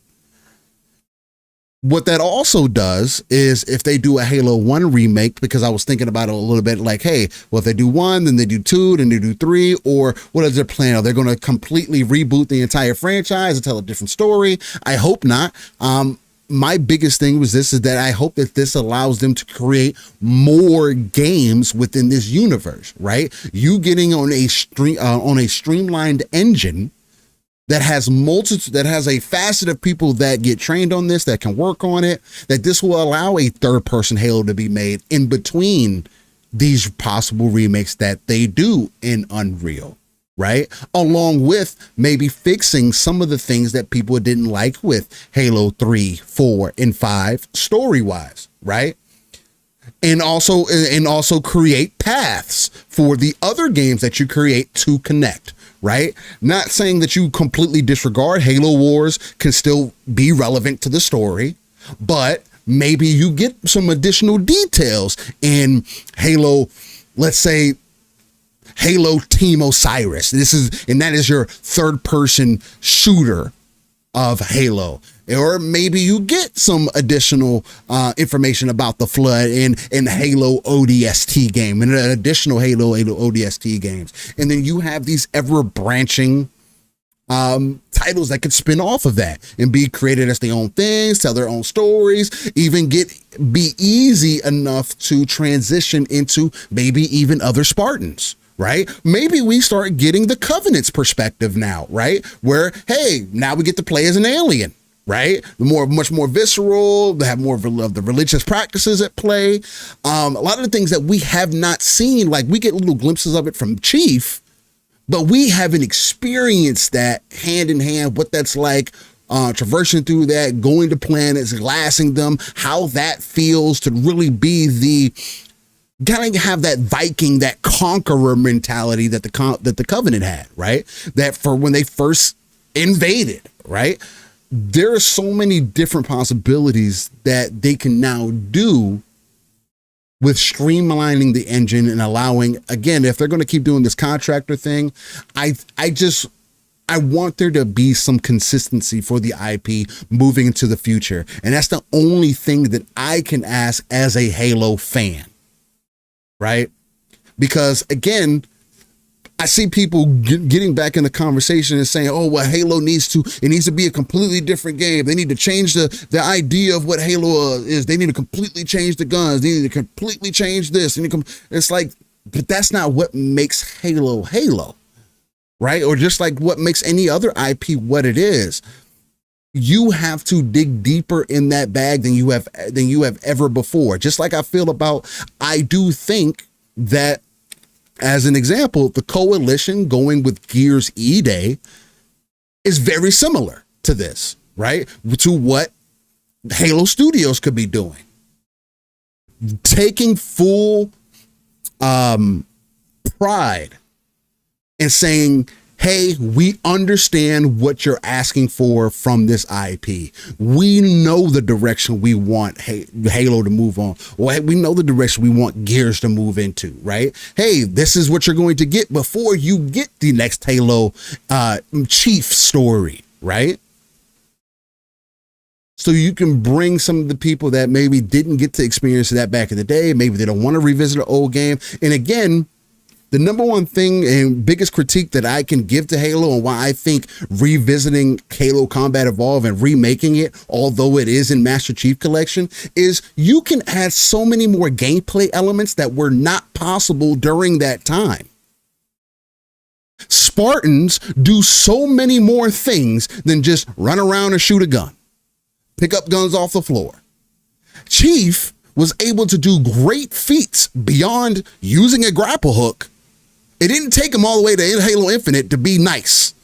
He has always been a threat. There's a reason why the Covenant considers him a demon. Let's play into that, right? Play it more into that power fantasy. Chief is known to break necks. Like, let's get back into that dude bro feel, that war, that space marine, right? Now, the Halo IP, I don't think is as deep as Warhammer is, as an example. And I do think it's much easier to understand, but I think that that's what this allows. Right? Something that's much more aggressive, much more over the top, and really starts playing more into the power fantasy that I imagined when I played Halo Combat Evolved for the first time. Right? Being able to, maybe they incorporate some things from Doom, as an example, where in first person, you're running around, you see a Covenant come around the corner, you can melee him and then grab him by the neck and tear his mouth off. And like, it could just be more like, that's what I would like to see if this is the direction that they're going to choose. But I'll dive a little bit into this article here. So 343 Industries is changing its name to Halo Studios as part of a larger new dawn for itself and the flagging Xbox franchise.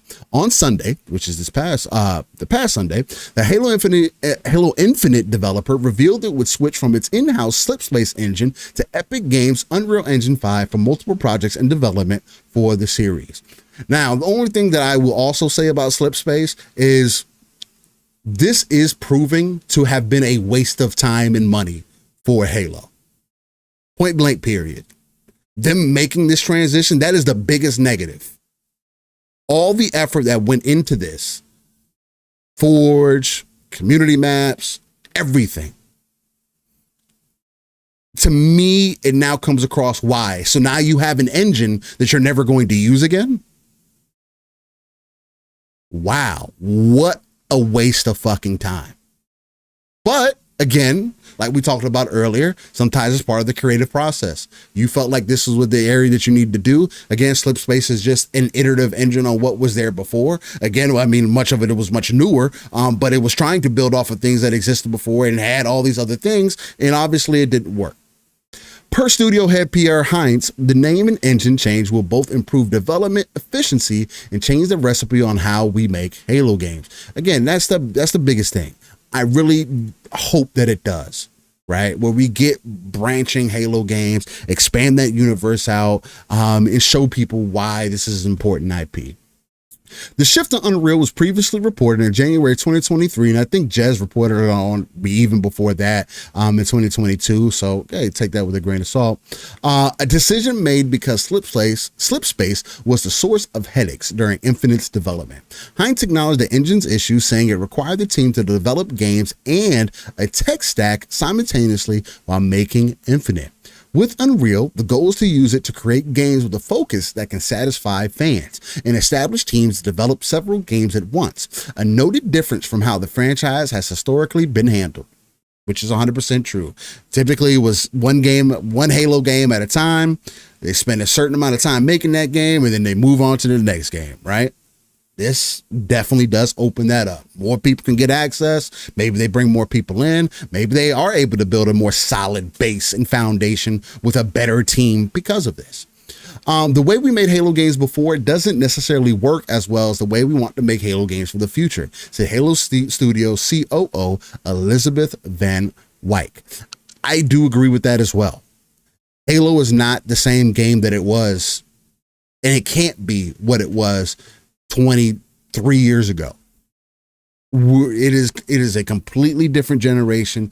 Games are completely different. I can't hear anybody say that Halo doesn't work because you're playing games that have armor and shield in them today.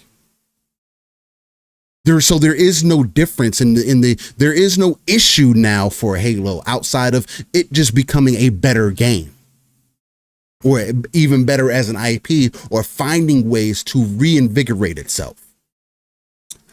They're going to say Halo's great journey to Unreal. Several AAA developers have embraced Unreal after previously working so long with proprietary engines. To date, the list of big Unreal using studios includes CD Projekt Red, BioWare, and Romero Games. Shout out to the coalition as well.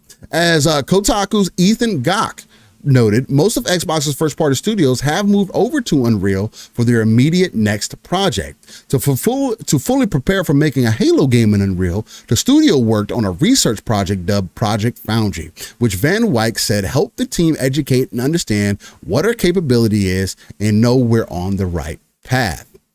If everything goes to plan, Heinz said the majority of what we showcased in Foundry is expected to be in projects which we are building or future projects. Amidst all of this, Halo Infinite is still receiving post-launch support, such as upcoming third-person mode announced over the weekend, which I am excited for. I want to play that, man. Those are the types of things that I want to see. Why is the third person for Halo so developed if you're not going to use it? Most first-person shooters don't develop their third-person outlook that great, right? CD Projekt Red didn't do it. Call of Duty did it. Halo's done it. You go into third person, it looks natural. It doesn't look tacky. It doesn't look out of place. I think Halo in third person is a good mode to bring to it. It's going to bring a different audience. It's going to bring me back and play it for a bit, at least. Now, again, Black Ops 6 is also around the corner. So again, Microsoft is competing with itself. Like, these are the issues that Microsoft is going to run into. Some of that cannibalism that's happening there. But anyway, Halo Infinite had infamously tumultuous launch and first-year cycle that took time for 343 to recover from. That is incorrect. Halo did not have a tumultuous launch. Halo released at over an 80% Metacritic and was critically received very well on launch. The issue with Halo was 3 months later, 2 months later, when the game is sitting, everybody beats your campaign, you're now playing multiplayer, and you don't have more maps, more modes, more things to bring into the game because for whatever reason, it takes forever for you to build things in this engine. So, it's just went off a little bit of a, because people keep going to that. Oh, Halo Infinite, it was complete garbage. It didn't do great. I don't know where you were at.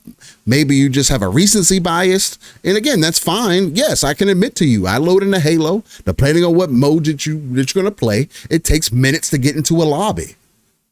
It wasn't like that on launch. And Halo still is one of the better first-person shooters on the market right now. Point blank, period. Anyway, following mass layoffs from Microsoft at the start of 2023, many ex-staff claimed the game had been mismanaged by Xbox leadership and the studio's future with Halo was called into question. With the new name and engine shift, Halo Studios says it has recalibrated so that the people that are day in, day out making the games get to be the ones to make the decisions on the game, said Van Wyk. We want a singular focus, continued Hines. Everyone is in this place is here to make the best possible Halo game. Xbox's full blog on Halo Studios, Unreal Engine 5, and Project Foundry can be read here. So, ladies and gentlemen, I think this is nothing but a good play for them. If this is going to help streamline the process, this is going to help get all the things that I've been asking for Halo for a long time. As a Halo fan, I want to see more people find ways to experience Halo. If that's an RTS, if it's a first-person shooter, if it's a third-person shooter, if it's something that's more narrative-driven, whatever it may be.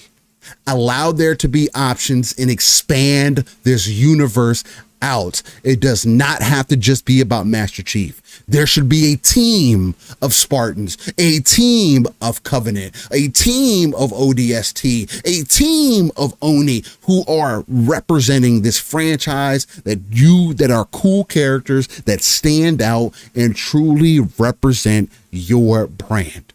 Now, as far as Halo having the possibility, Halo Combat Evolved having the possibility with this remake of coming to PlayStation, as that so happened to just be the main focus of the conversation this week. Hey, well, with it coming to Unreal, that pretty much says it's coming to PlayStation. If you ask me, I believe that Halo is past the point of being exclusive to one platform. I think that all consoles, all publishers should be past the point of putting exclusives on one platform. But I care more about the health of a game than I do it being exclusive. And there are plenty of other ways for you to give me reasons to be invested in your ecosystem than me sacrificing a game that I care for. And the possibility of expanding it way further than ever before. If the next Halo can be played on the Switch 2, I want to see it put there. Even if it ends up in a situation where only the multiplayer ends up going everywhere, let people experience Halo. Let new people find it. Let's bring it back to life. That is my outlook on it. I don't think it's a negative mark on Xbox because there is nothing else like Halo. And Halo will always be recognized under Xbox first before it's with anything else. And I think the marketing deal that Xbox has done with Atlus, with Metaphor, proves that the one way that marketing that marketing, not the one way, but that marketing does still work. And if I give you more than just Halo to play in my ecosystem, then I have answered all of my future questions. So that's just the way that I look at it. I want to see more and more people be able to jump in. Pong, how do you feel about the rebrand from 343 to Halo Studios? Do you like the name change? Do you agree with me that they probably could have been much more creative with this name change instead of being basic as hell? But mainly, how do you feel about the transition with you? Do you feel the passion oozing off of me? Am I talking craziness? And is the things that I'm saying believable, Pong? Do you see the vision that I'm trying to paint for you? No. It's all the same, Steel. Nothing's going to change. Of course I don't. No, again, casual Halo fan here. I always got to preempt every Halo conversation with that.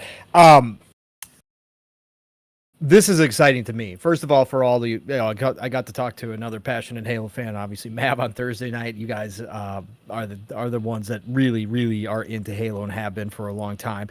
And even Mav's turned the corner on this, because Mav originally, we had plenty of discussions through the years about this happening, especially when the rumors started, and he was absolutely against this. He said you'd never get the same feeling of Halo. He was 1,000%, and he's flipped. He is now in agreement that this is fine. This is good. Halo needs to move forward, and if it's Unreal Engine 5, it's Unreal Engine 5. Let's do it. So I'm just happy that Halo is going to continue to evolve, pun intended. I think that this is an important step. I've said this from the beginning. I think that once Halo Infinite didn't become the hit that obviously both 343 and Xbox were expecting, once it became very clear that one of the main culprits behind a lot of the issues was Slipspace Engine, again, which is built on the framework of Blam, the original engine for Halo. A lot of people thought it was a brand new engine, and then we came to find out it was on the framework of Blam. But Slipspace, because of how they had set up their team at 343 with a lot of contracted workers, we had heard all of this talk. Right. Which is crazy to me too. Again, your biggest franchise, you should have an established new team. engine. Let's get contract works. Right. Contract workers that take 6 months to a year to learn that new engine, and then their contract's up, and they will leave, or they've got another, half year left on their contract, and so their contribution is minimal compared to what it could have been had you just had a normal engine, a standard engine, I should say, a standard engine of the industry like Unreal Engine 5, right? How much better that could have been overall. So once that all became very clear, and obviously leadership change and all that happened, and they refocused themselves specifically on the multiplayer, they got Forge out. Forge has done wonders for this. Like you talked about, Steel, they just announced this week an official third-person mode for Halo, which is totally cool. Again, for everybody who's still playing Halo, for those of you like you, Steel, that love the third-person mode in your shooters, obviously it's a welcome gift that they're going to do it. And they've done a great job, and multiplayer might not be, the multiplayer that they originally envisioned, but it's certainly still hung around, and people still come back to it and play it in droves, in at times, and then walk away again. But this goes back to the original conversations we had way back, Steel, before Halo even launched, whether or not Halo could still be that IP. And I think most of us that were looking at it realistically said, this isn't the 360 era anymore. This isn't the Xbox One era anymore. It hasn't been. There is so much competition for people's times. The Fortnites, the Call of Duties, all these time sync games where everybody spends their lives now, or money. Not everybody, and money. Thousands but large of dollars swaths of gamers spend their time in these games that have just become staples of the industry. Halo probably was never going to be that game again. Okay, again, for me, even as the casual Halo fan, it is still on the Mount Rushmore. You put Master Chief on the Mount Rushmore of video game history because of what it did, because of its place in history. But is it ever going to be that midnight launch game again where everybody stands outside waiting for it to launch? No, it's not. Just like midnight launches have gone away, that kind of popularity level for Halo probably isn't the same anymore. And that's not a knock. It just happens over time to a lot of games. The Call of Duties are the unicorns, okay? The ones that have pulled through, and that's why they're so few and far between. right, is because that just doesn't happen, right? The Grand Theft Autos of the world have taken over as well, right? Their online has taken over tons of people's lives as well. And even arguably, Call of Duty isn't the military shooter that it once was. No, it wasn't. It evolved into something different. But I'm just saying Yeah. that it's maintained and in some ways even increased. But they had to do something else, right? Warzone became the new mode. That brought life back to Call of Duty. Right, for sure. because the standard multiplayer just wasn't where it was anymore. But they caught the wave early, and they understood the homework assignment, and they looked around and said, "Oh shit, we got a changing landscape. Let's introduce Warzone." And they worked diligently. Now again, there's been tons of ups and downs with Warzone, but that team and those teams have worked diligently to make Warzone what it is, and that's made Call of Duty more popular as the years have gone on. So Halo never was going to have that chance, but can Halo still be a popular franchise? Of course it can. When your Halo Infinite launch, you saw the love, right? Even from the journalists, right? Again, that thing sits at like what, an 87 Metacritic or something like that. Yeah, it was like you saw the love for it, bro. You saw the love in it when they launched the multiplayer beta, and all of us jumped into the beta, right? And how many people were just like, "Holy shit, Halo's back!" Like people were feeling it, right? It's just that they couldn't live up to the promises and expectations of current day games. Yeah, 87. And that is their fault, right? User score of almost 8. Right. So it still got the love. Halo still pulls weight. Does it pull what it used to? No. Does it have to? No. That's the other thing we talked about. Now Microsoft and Xbox, with all the acquisitions they made, Halo doesn't, it's not the be all end all for Xbox. So I say all of that to come back around to what's happening right now. Once we found out that it wasn't going to be the same, once they made the massive changes, they closed down the campaign side of the dev team, let them go, and they refocused just on the multiplayer team. I said from the beginning, this is a perfect moment for 343 at the time, right? They were 343, to wipe the slate clean, to start fresh, to think outside the box, to maybe license the IP out to other devs, to try their own vision of Halo. I said this from the beginning as the casual Halo fan. Like, I thought this was the perfect moment. So here we are now, this week. I personally like the rebrand. I know I'm in the minority. I personally like the rebrand. Okay. Is it still the same team? Of course it is. It's under Peter Heinz, though. New leadership. They've brought in new people. They're talking about how much they're hiring right now. They're bringing in new people. This is a new vision.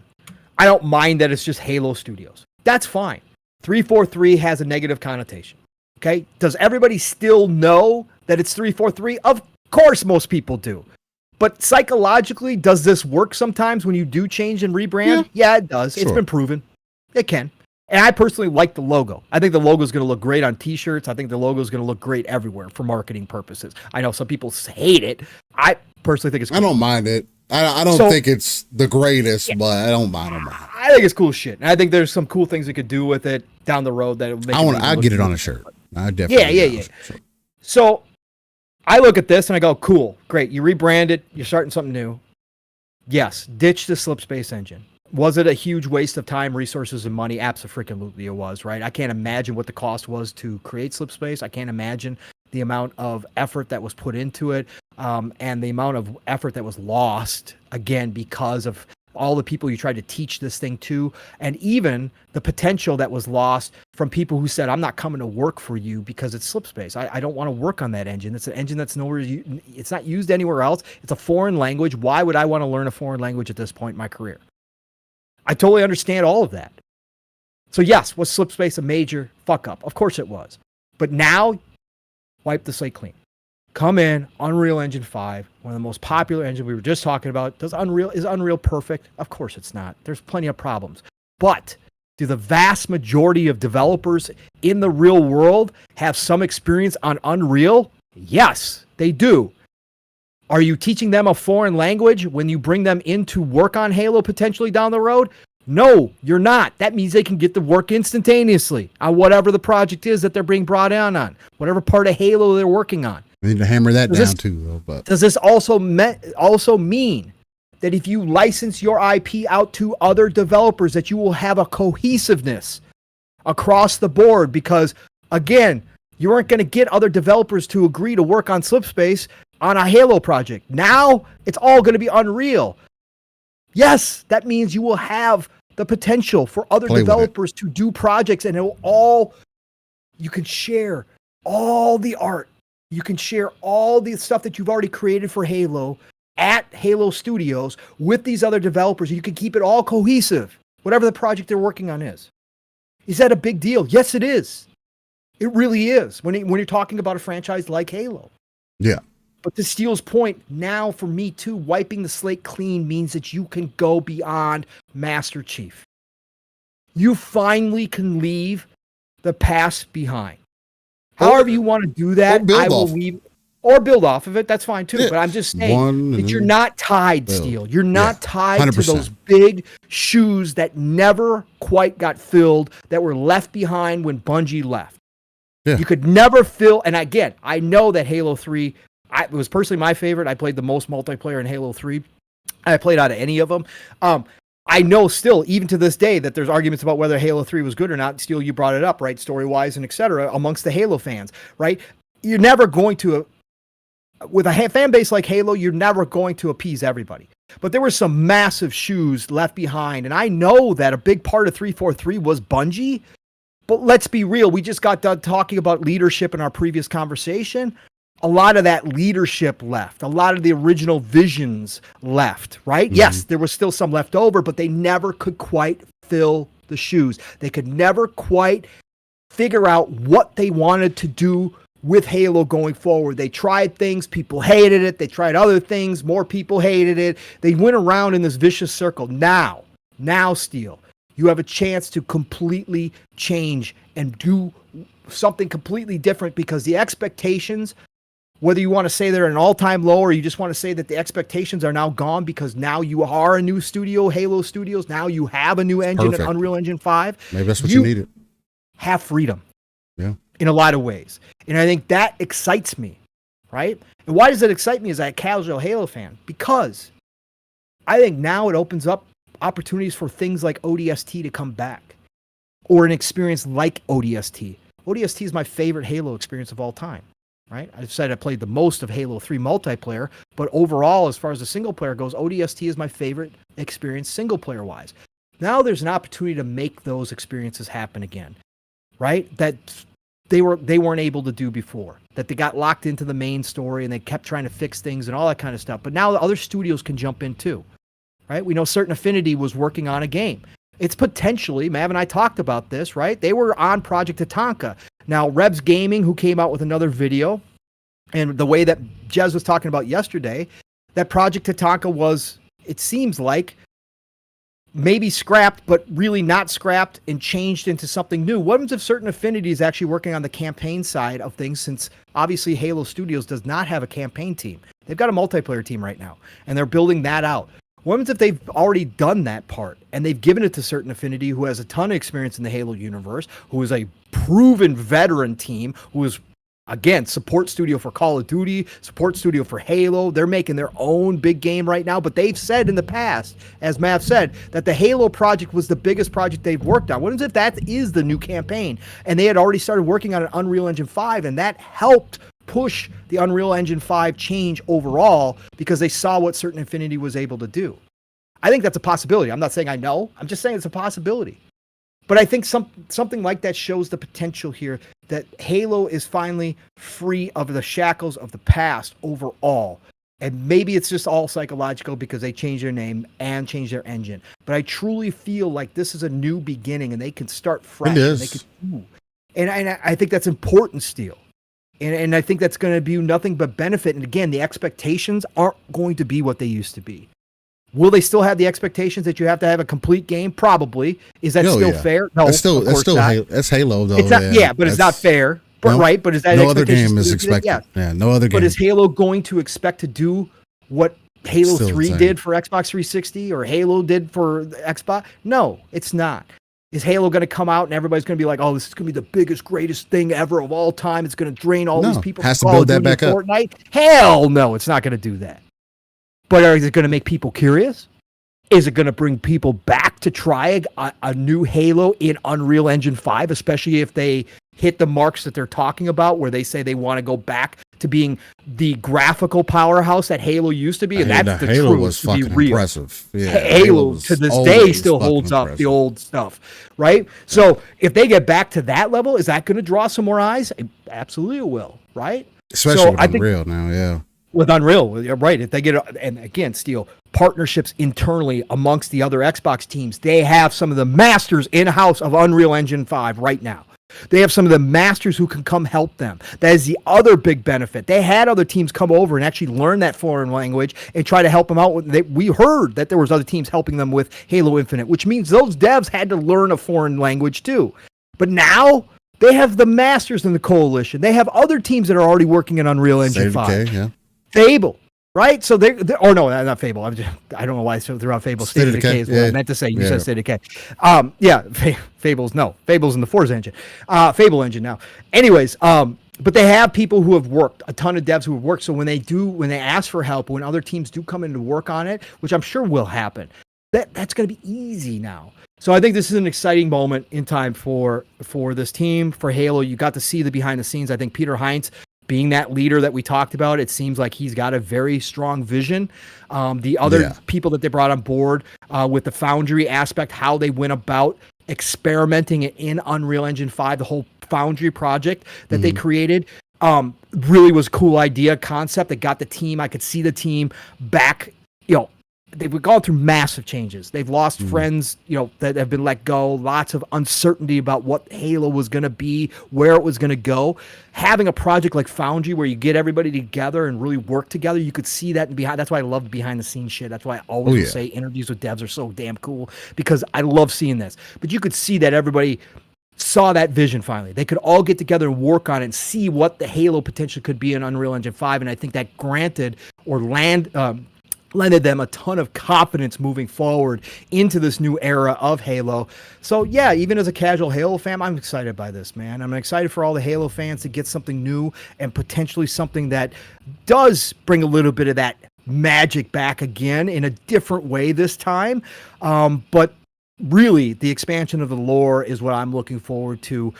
Maybe even getting a Halo Wars 3, obviously, down the road for me. If Halo starts hitting again, that would be dope for me. But yeah, overall, I thought this was great news, Steel. Great to have confirmation. And hey, shout out to Jez. Shout out to the other insiders that got, again, a ton of grief from people in this community who just think that everything is bullshit for some reason. I don't know why you all are so sad and why you hate speculation all the time, why you think everybody is a fake and a fraud. I just... Man, this negative energy, man, all the damn time is weird. But shout out to Jez and everybody else who held strong, who presented those rumors, and they've turned out to be a reality. That's exactly what was going on in the background, right? So, yeah, man, great moment for the Halo team, I think. And again, if you are on the side that is very pessimistic and says, hey, they got to prove it to me, this is still the same team, I'm not going to trust shit. Absolutely. I understand completely. Proof is going to be in the pudding one way or the other. And you absolutely have every right at this time to take a step back and go, come talk to me when you're ready. Don't show me this beautiful shit on Unreal Engine 5. Come talk to me when you got playable demos ready. Come talk to me when you actually got your vision actually being played. Absolutely fair. I have zero problem with you all too. All right. Again, I don't have a problem with you all sitting back and saying, nope, not going to believe it until I see it. Totally fair at this point. So. Anyway, I mean, because at this point, Halo's always going to have me as a fan, so I'm always going to be there day one to experience it. Again, I don't think any of the Halo games have missed for me personally. I liked when Chief got more emotional. I know people give a lot of flack to 343, and obviously 343 had major issues. Obviously, there was management issues at the top, but at the end of the day, when 343 took over from Bungie, I got more life from a character that I came to love than I ever did before, who felt like they understood the dynamic between him and Cortana and the weight that Chief felt in the books that I read. That's what 343 was able to do. And I can't let anybody shit on them for that. Sure, the games may have not been perfect, but again, this is what I've continued to say. Halo was never going to be the perfect game.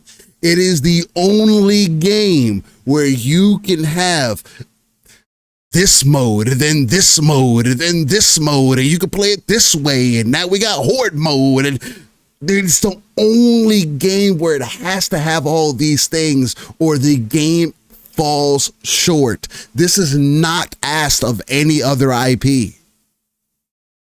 And any team that has that level of expectation at all times,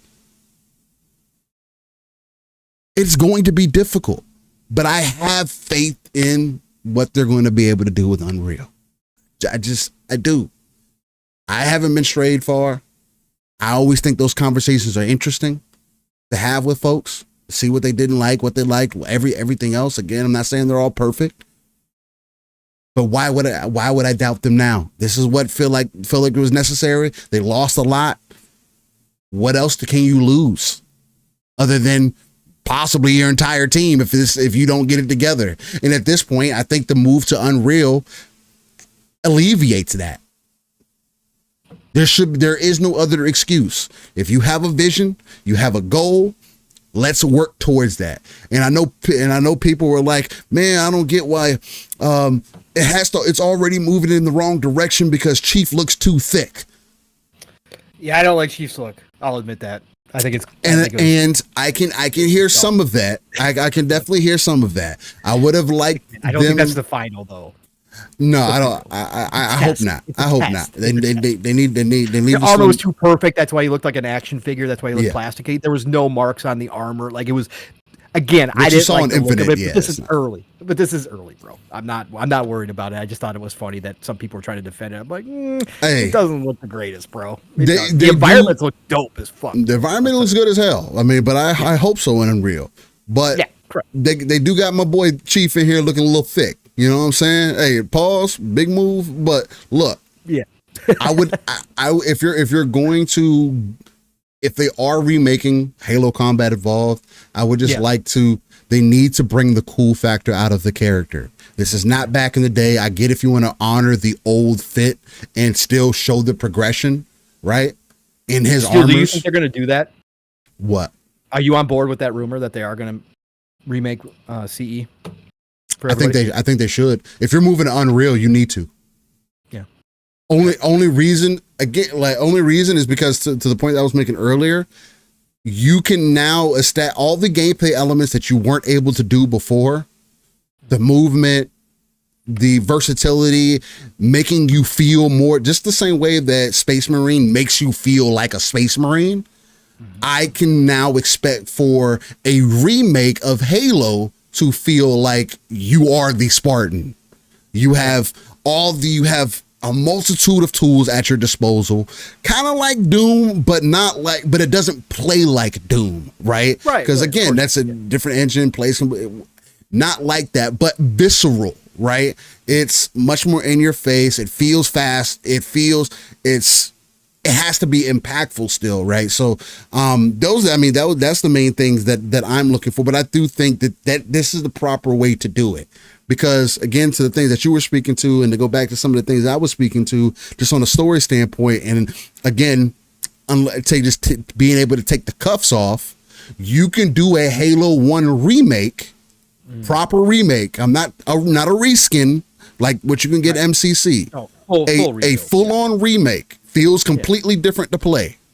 Yep. And then instead of doing Halo 2, and I heard Jez and Rand talking a little bit about this as well. Instead of doing Halo 2, you do a spin-off Halo project. You expand the universe out. Hey, this is what Chief went through. You know where the direction he's going. Okay, let's go this way. Maybe you jump into ODST. And I want them to jump into ODST because, again, your main character in ODST becomes a Spartan. He joins Team Osiris and fights alongside, he fights alongside, why can't I fucking think of his name now? Anyway, he ends up being on Team Osiris and ends up being in a confrontation with Chief or against Chief. on two different perspectives. So again, you have paths that you can cross and different things that you can get into and Locke. Thank you, Lydia. And I don't know why I couldn't fucking think of Locke. But yes, Buck goes through after his ODST shit, he goes through the Spartan program, becomes a Spartan, and is assigned to Team Osiris. And with Locke, the shit that they do under Oni, which is the spy espionage side of Halo, and the fucked up shit that they got into, would throw a lot of things into question that I think people would like, right? A lot of questionable things. You know how you guys talk about Spec Ops, Sniper or Spec Ops or whatever the line or whatever the case. There are things like that happen in Oni, except much worse and much more in depth that they can get into. That'd be dope. Lemon, I see you, brother. What up, Lem? So it's like, and then as you're doing that, now we drop Halo 2 Remake. Okay, now after Halo 2 Remake, you do a spinoff, you get more deeper into the Covenant and why the Arbiter, what happens to him and him basically being ostracized and saying, hey, you are now, you're exiled, but we will give you this title, but you have to prove your worth to us by killing the demon, right? Essentially. And then you get into another game where it dives deeper into their whole religious aspect, why they see these relics as important, how a lot of that infrastructure works, because a lot of the Covenant don't fuck with each other either. They have other hierarchy things that are happening. Again, they have had run-ins with the Banished as well, right? Now you're tying those threads in. So by the time, and then boom, Halo 3 Remake. So by the time that you get back to Infinite, or even if you drop that in the middle somewhere, if you decide to do that. But when you get to Infinite, you have tied your shoes together. Both shoes are laced up and you're ready to, you've gone on this 10K jog and been able to do it successfully and get people to be back interested in what Halo is known for. And you can do that over the next 20 years. That could be the Halo plan, right? That's what I would like to see. So diversifying it further, man. I mean, go ahead. Rook, I just think of the possibilities it could do. Like, give me the whole backstory of Atriox. Yeah, give me that whole backstory of the band. He went through it too. Bro, give me all of that. Like, just give me it from that side, right? Let me play that side too. I always talk about this when I talk about Star Wars too. Let me play more dark side characters. Like, again, I just think there's so many different places they could go, like you said. And again, I don't even know the books like you know the books. Obviously, whenever there's that much lore, I've always said that there's so much lore about Halo out there. Same thing I say about Gears. Like, all this unexplored stuff. They can do an E-Day thing. They can do an E-Day type of scenario. Go back even further back. Go back further. A younger chief. Give it to. It doesn't even have to be. It doesn't have to be like a huge experience again. Either give us some smaller side stuff like ODST. Give us that smaller experience.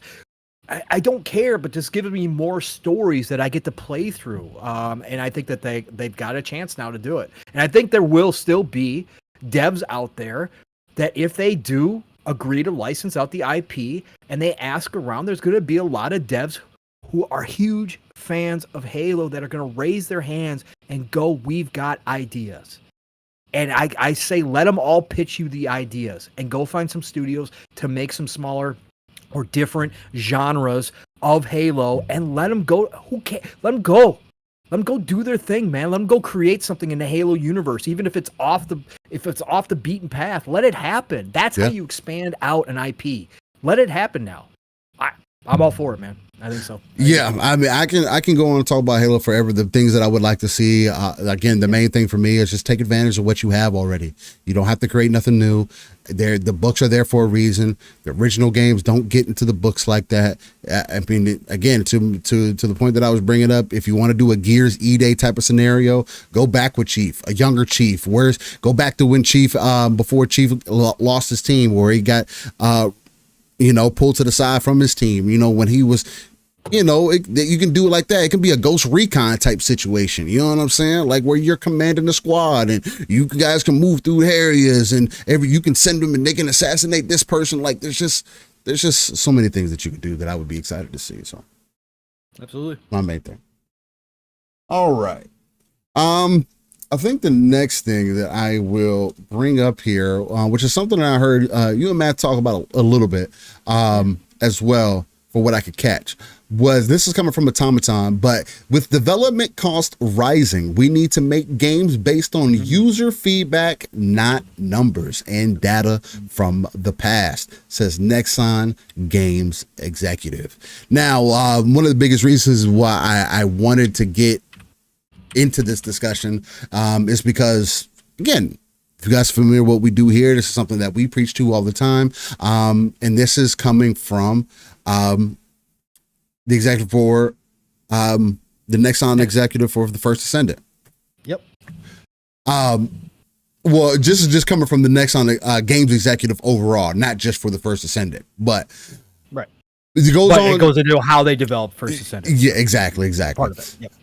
So it goes in to say, in an interview with 4Gamer at TGS 2024, the CEO of Nexon Games, Young Hyun Park, gave an interesting insight into how the company makes judgments about what games to greenlight amidst rising development costs and harsh market conditions.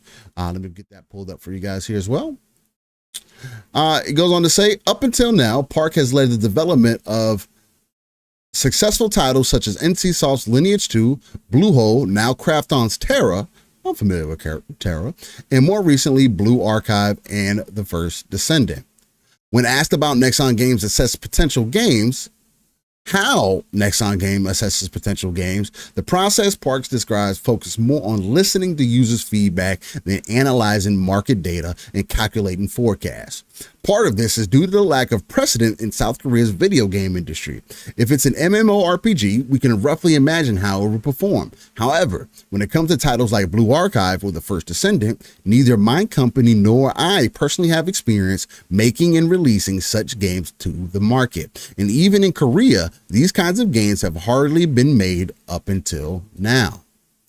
Due to this lack of relevant data, Nexon Games tends to run with projects without having defined forecasts as how they may perform. And Park said that this is the case even with games that cost upwards of $70 million to make. However, it is not only the lack of data that contributes to this. Park doesn't trust numbers when it comes to assessing the potential of a game. Although the company does use overseas market data as a reference and sets rough estimates, they treat numbers as unreliable and relative, while the raw voice of users are absolute, according to the CEO. Now, when you're making, like let's just use for the First Ascendant as an example. When you're making games that are dependent on the online presence, this lets me know that you are somewhat connected to how you need to make a decent game, because you're dependent on your audience, right? The game could be as great as it wants to be. If your audience is not connecting, then it is all for naught. And The First Descendant was a free to play game. So they took a huge gamble, especially if this is believed to be true. Now, I bet you, again, they have set things in their game to have, you could tell that there was an expectation for a return to be seen, right? Things are definitely pretty egregious. Cosmetics can be a little pricey, but for a game that can offer you at bare minimum 100 hours of a gaming experience, you can call it quits at that point, for a free to play price, and you see the type of value, these type of benefits, fun that you were able to have, I think it's pretty damn remarkable to see that they apparently, how the East seemingly, especially in Korea, and again, to his point, it could be very well to the fact that there hasn't been games like that over there. This is Korea, Japan, China, their games are getting more attention. There is better and better quality games being made, right? Phantom Blade Zero is another one that is also coming out from China that seems to be of a quality game. Black Myth Wukong was a very quality game, in many ways than not. And we also see that with The First Ascendant. Another Chrono Odyssey is on that list. It's MMORPG. Black Desert Online was able to translate into the West. Crimson Desert. Crimson Desert, I mean, yeah. You know, that I think that is also, again, going to make people look at The Witcher a little weird, but nonetheless. Working backwards based on the profit you want to achieve with your game used to work fine in the past when production costs were low. But with development costs gradually increasing, errors and numbers can accumulate, and you can find your game falling apart at release. If you think about it that way, focusing on user feedback is the most reliable method at the moment. And again, to my point, if you're making a game that is dependent on the player, you have to take your player into consideration. What are you trying to do? What is your purpose? Because even with this, we're working backwards based on the profit you want to achieve with your game used to work fine in the past. I don't even know if I don't even think that this worked in the past. Making a game based on the profit that you're trying to make, I think has proven to not be successful. If this is your ideology, you have it backwards. The game has to be good first. I just think what he's talking about is production costs overall. And okay. You know, I took it as that he was talking about previously where the industry was situated. It was much easier to look at a game and figure out how it was going to perform. Gotcha. Yeah, how you were going to project out how many copies were going to be sold, right? Gotcha, exactly. Gotcha. Okay, but now all bets are off because of how the industry is and how big it is now and all that kind of stuff. Gotcha. Okay, that makes more sense. That makes more sense. I like that. I appreciate that. Yep. But with development costs gradually increasing, errors in the numbers can accumulate. You can find your game falling apart at release. If you think about it that way, focusing on user feedback is the most reliable source. He goes on to explain, we may not know how much money we can make by developing a certain game, but we can get a feeling as to what kind of game will make users happy. That's why we test games, even in the middle of development, and collect feedback, which The First Ascendant did. Park comments that even though this kind of user feedback cannot give the developers clear data about how many downloads, logins, or purchases it can expect, we can find out whether users would like to play our game and come back to it, and we choose to believe in this and run with it. Wow. Crazy. Now, again, this is what worked for them. This is not something that's going to work for everybody. But I do think that this is a baseline that all games need to get back to.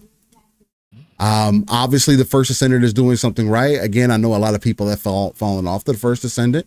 Again, me and Pong aren't playing it as actively as we used to, especially, right? But we're also playing. There's multiple games that have come out. We have a varying interest. We also host a show, so we like to come and introduce other people to some of the games that we are playing, right? Now, for me, it's going to be Sparking Zero for some time and maybe some Mech Warrior Clan. But see, again, the list continues to kind of expand out. And maybe we do end up getting into a snafu where there is now we're playing Remnant 2 again, and now we're playing The First Ascendant again. And so there are games that we like to expand out, touch on, play, have good times with, and also come back to our audience and discuss. The First Ascendant, I still believe in every bit of that game. If Pong was like, yo, tomorrow you're trying to play some First Ascendant, I was like, you know what? Fuck it. Let's do it. Why not? We'll figure out what we'll do when we get in there. Because again, they have also the other benefit of games like The First Ascendant, because again, I got 100+ hours in there, right? That's nothing compared what you can put in these types of games, right? But that's 100+ hours that I got for free. You know, and yeah, of course, I've got some skins and I invested, because I believed in the experience that they were going to deliver us. And I also believe that this game was only going to get better over time. So even if me and Pong aren't playing this game right now, when we do return, it's going to be a completely new, fresh, and grand experience that we can walk into because we knew what it was at the very beginning. And that's also a very good feeling when you're constantly still seeing the type of engagement that we're seeing from games like The First Ascendant as an example. And and the love that the community seemingly continues to put in it. And even the artists from the First Descendant, the people who make the characters, right, come out and say, hey, this is the reasons I love my job. And guess what, guys? It's not a guy, it's a girl creating this character. These sexy characters that you think that are so offensive, hey, guess what? It's a girl that's creating these characters. It's a woman, excuse me, that is creating these characters. So what now what? She knows what she's doing. But again, it's just one example. Pong. Yeah. With this, I just feel like we're starting to see. I don't know if it's taking the East to demonstrate what can be possible or what needs to be considered first in the game making process. And I do think that it's a hidden talent or not a talent, but a hidden art that has been forgotten in some ways, right? People are worried about games becoming very samey instead of worrying about just making unique experiences and making an experience and taking into consideration with what your overall goal is. Again, if you're making an online game, mind you, Baldur's Gate 3 isn't an online game, although it has co-op and multiplayer, but it was beta tested and it's mostly a single player experience. They changed things within the game and the story for it to run better and to be even more fun in a co-op or multiplayer experience if you choose to do it that way, which I say multiplayer, but it's more co-op than anything. You can just connect to other people. Anyway. So how do you feel about this, man? Does this kind of solidify some of our perspective that we kind of bring to the table with, gameplay as always comes first, and just making a game is, again, I feel like this ties into what we've kind of started off the show with today. What's more important than anything else? It does. This is why I brought it up on Thursday night with Mav, because I read the article, and obviously you guys know my love for First Descendant, what it brought this year as a free-to-play game. But I just thought it was interesting because there's no. We've talked time and time again about this industry and what the problems within it, the discussions that are being had amongst the devs and the publishers, and we've seen all the layoffs, and we've heard about the broken pipelines and the costs, the exorbitant costs now to make AAA games. And again, the First Descendant is a AAA game, and they gave it away for free to play, right? Which is highly risky, right? That's not okay, especially in this day and age, like. This was not a cheap game. They insinuated in the article that this potentially was 70 million plus, right? So there's no silver bullet to fix what's going on in the industry right now. I don't think there's one right answer on how they're going to do this. But we talk a lot about hearkening back to the older days of devs, and a lot has changed. And again, not everything is going to be applicable anymore, just like it was back then. But again, a lot of things I believe, as a non-dev, just from the outside, some common sense things tells me that in a lot of ways it has gotten easier, more streamlined as far as the process goes. Because again, just out of the simple notion that all the hardware is closer in likeness than they were back in the day, where each one was its own beast, completely no shared DNA, right? Like they make 3-4 different versions of each game, and they were completely different languages.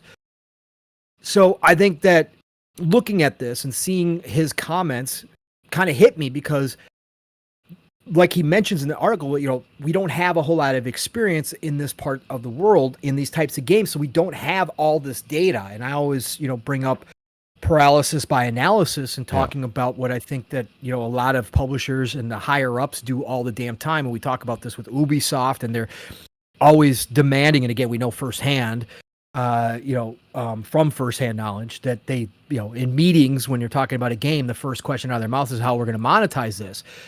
Like, this is the stuff that I think needs to be obviously cut out. And we got to get back to the basics. And what he's explaining here is they basically do it the old way, which is we need to make sure they do it in the old way, except they use nowadays, because now you have the ability to communicate with your consumers, your gamers, right? So they use current ways to do this, but they look at their games now and go, well, we can't accurately predict how we're going to sell this game, or how well we're going to sell this game, or how many people are going to buy. some of the cosmetics and stuff in the game. But what we can do is what every dev and publisher should be doing, and we say this all the time, is make the game damn fun and make sure our feedback is matching that from the actual people who are playing our games. Right. And this isn't the first time. This isn't a new concept. Steel just brought up Baldur's Gate 3. I said it on Thursday too. We have examples now, a lot of examples where devs have done this and it has worked out incredibly well. Like Steel said, is it going to work for every game? No. Do you still have to make your game? Yes, we've talked about that. Baldur's Gate 3 is the extreme, right? They had that in early access for 3 years, and they built that game out alongside the community. It worked out. Again, can't deny how well that game turned out. Now, is every game going to do that for 3 years? No, of course not. That doesn't make any fucking sense. First Descendant didn't do that. But they did have test phases. They did give a big group of gamers, including Steel, who did play it early, a chance to play it and give feedback. And they took that feedback and obviously made changes to the game, because Steel himself can vouch for this, that it wasn't the same game that launched that he played early on. And he could see the improvements. He could feel the improvements that they did. Yep. And that helped them propel First Descendant to what it's become, which is, for this day and age, pretty damn good first time around IP coming out of the blue in a very crowded space as a free-to-play game with, yes, heavy monetization, of course, but it's maintained a good amount of popularity. Is it the same as when it launched? No, it's not. Every game goes through these dips, but it's still doing very well. Highly successful for them. So I think it was interesting to see his comments talking about this basics kind of concept, like, hey, are our gamers liking what we're doing? And that's a question we're going to ask them. And we're going to honestly listen to them. And we're going to try to evolve our game off of what the gamers, the consumers, the people who are going to potentially spend money in our free-to-play game are saying, because we understand that they are the most important piece of this puzzle when producing a piece of entertainment. The people who are trying to entertain, especially in gaming, should probably be your focus if you want to have success. And in a highly competitive space, you got to get every advantage possible. One of the advantages you can have, if you do it right, is getting that feedback and allowing the gamers to tell you before you even launch of whether or not you're on the right track. They can help guide you. Again, I'm not saying every dev and publisher has to take every idea that gamers give them and put that in their game, because I will say it again, we would never be, we would create shit. Okay, if all of us gamers try to work on one game together, it would be shit. It would be a complete shit show. So no, that's not what I'm saying. But positive reinforcement or negative reinforcement, saying, hey, we think you're kind of on the right path here, or no, whoa, yeah, no, we're going way out of bounds here, man. This ain't gonna fly, right? That can give your team direction and help guide you and up your chances of success on launch. And I loved his comments here, Steel. I thought it was cool to see. And again, if it's just because they don't have all of that analysis, it's working for them, right? If it's just because they don't have those numbers, it's working for them. And I expect that they, at least Nexon, because of the success they have found, and Nexon's kicking ass right now as a publisher and a developer, they probably will follow this through, even if they start getting a lot of data, because they see, once again, that the most important thing on any development list should be, is our game fun? Do our customers, gamers, like it? That should be number one. What are we doing to make this game fun for our consumers that will make them want to play this? Number one. Everything else should be 10 and under. And I think that speaks to this right here. This article speaks to it, and his comments speak to it. Again, if it's just by necessity because they can't analyze a bunch of stuff, it's working. And I think that's all that matters. So with all the talk that we've had, Steel, with all the articles being written about this industry, with all the people asking, what can we do? What's the industry going to do? How are we going to get out of this rut? Well, we're going to fix things. We need to do this. We need to do that. Here comes a dude and a company in the Far East just saying, hey, hey, this is we don't know for sure. It's not an exact formula. I can't tell you how many copies we're going to sell, but what I can tell you is that we tested our game and our gamers told us it was cool. So we felt pretty good about it. And the results are in, right? So let's keep going there. There's maybe one avenue for some devs and publishers to take from and maybe fix some things. Just saying. We don't have a silver bullet, so let's take every example we can possibly get, right? I mean, that's really the only option, man. I mean, again, that's the only thing that I can think of that's missing in comparison to back in the day. I mean, I know, like, again, to tie into things that we talked about earlier, and start just kind of winding down the show. There is a multitude of there's a multitude of things that you can look at it as, this is why things worked back in the day.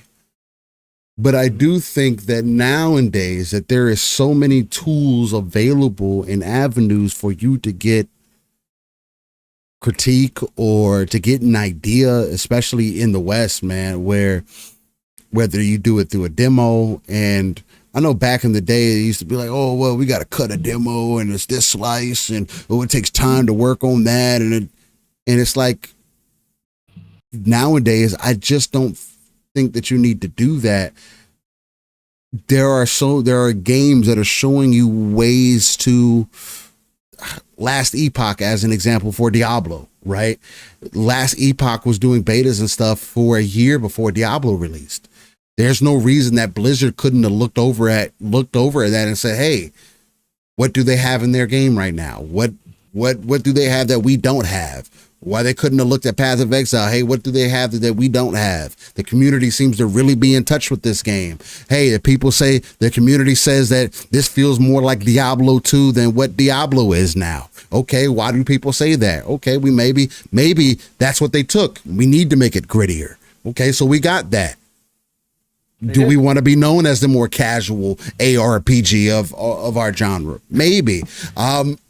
But I think that can just be you see the first Berserker Kazan. This is a single player game that is in the early access for, if you are if you're in the Xbox Insider program, you can get access to, I don't know if it's an alpha or a beta for the first Berserker Kazan. It is a single player game. Why? Like, this is a question like people would ask, why would you need that for a single player game? I mean, obviously they're trying to see if the fucking audience is digging it or not.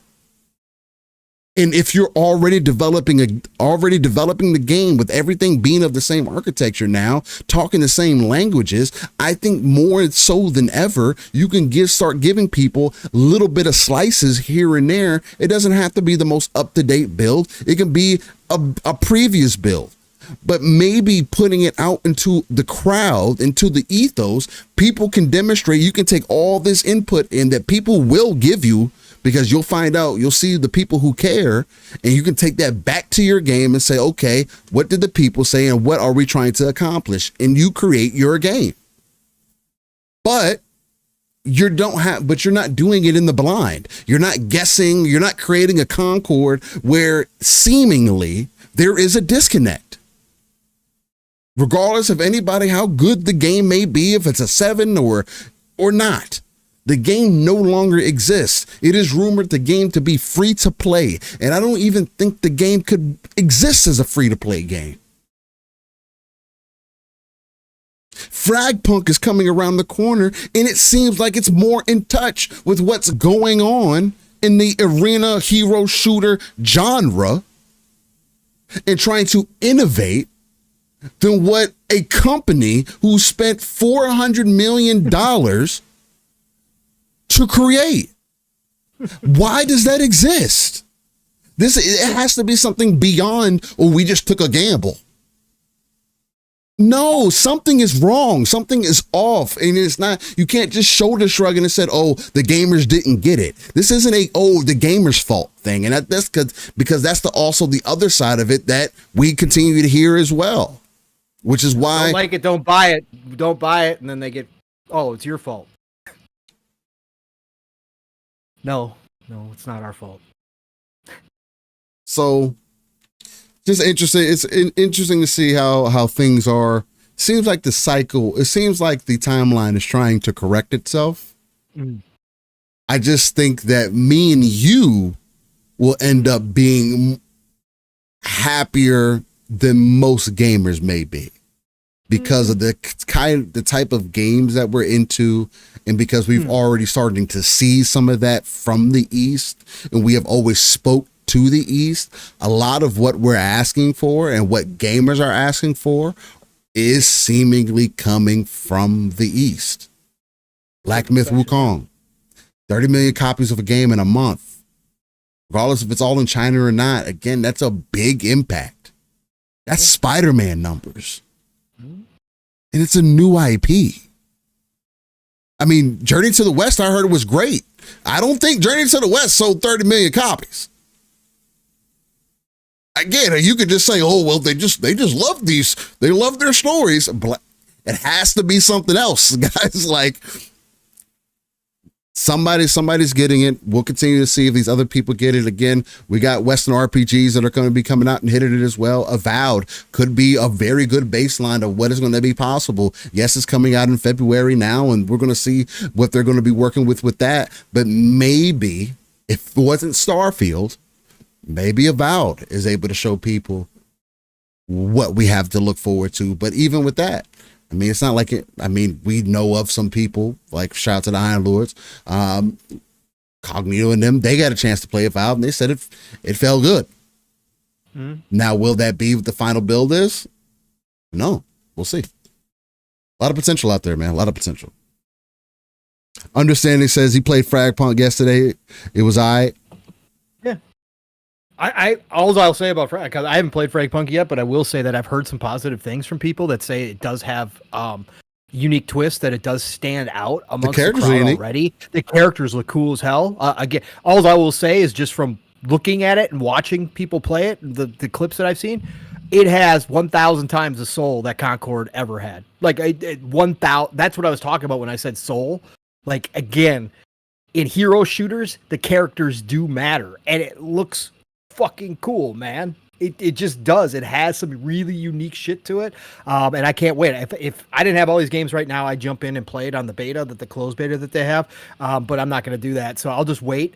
But I'm going to give this game a go. I'm going to see what it's all about, obviously, because I think it does look like it has some fun. Now, I'm not a hero shooter guy, so I'm going to stick with it. I'm going to play hundreds of. No, I'm not going to, but I want to see what it's about. But I just think off the rip, you can tell the difference. And again, we saw that right away. You could tell the difference just by eyesight alone, right? The eye test.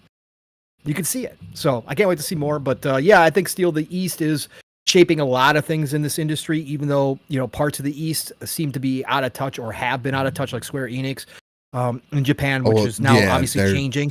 Yeah, but they still seem, they still have their moments. Again, Final Fantasy's popularity has obviously dipped compared to where it was, and it should be growing, and it's not, whereas we have Atlus growing Persona. But the East is still, I think, challenging a lot of concepts, and that's why we love the East, is because they don't run the same way. They don't look at things the same way, right? Totally different culture, totally different work that they do over there, and you can see it in their games. And something you just talking about Western RPGs, you're talking about Avowed. Avowed is one of my most anticipated, right? It's my most anticipated upcoming first party game from Xbox, with Indiana Jones 2nd.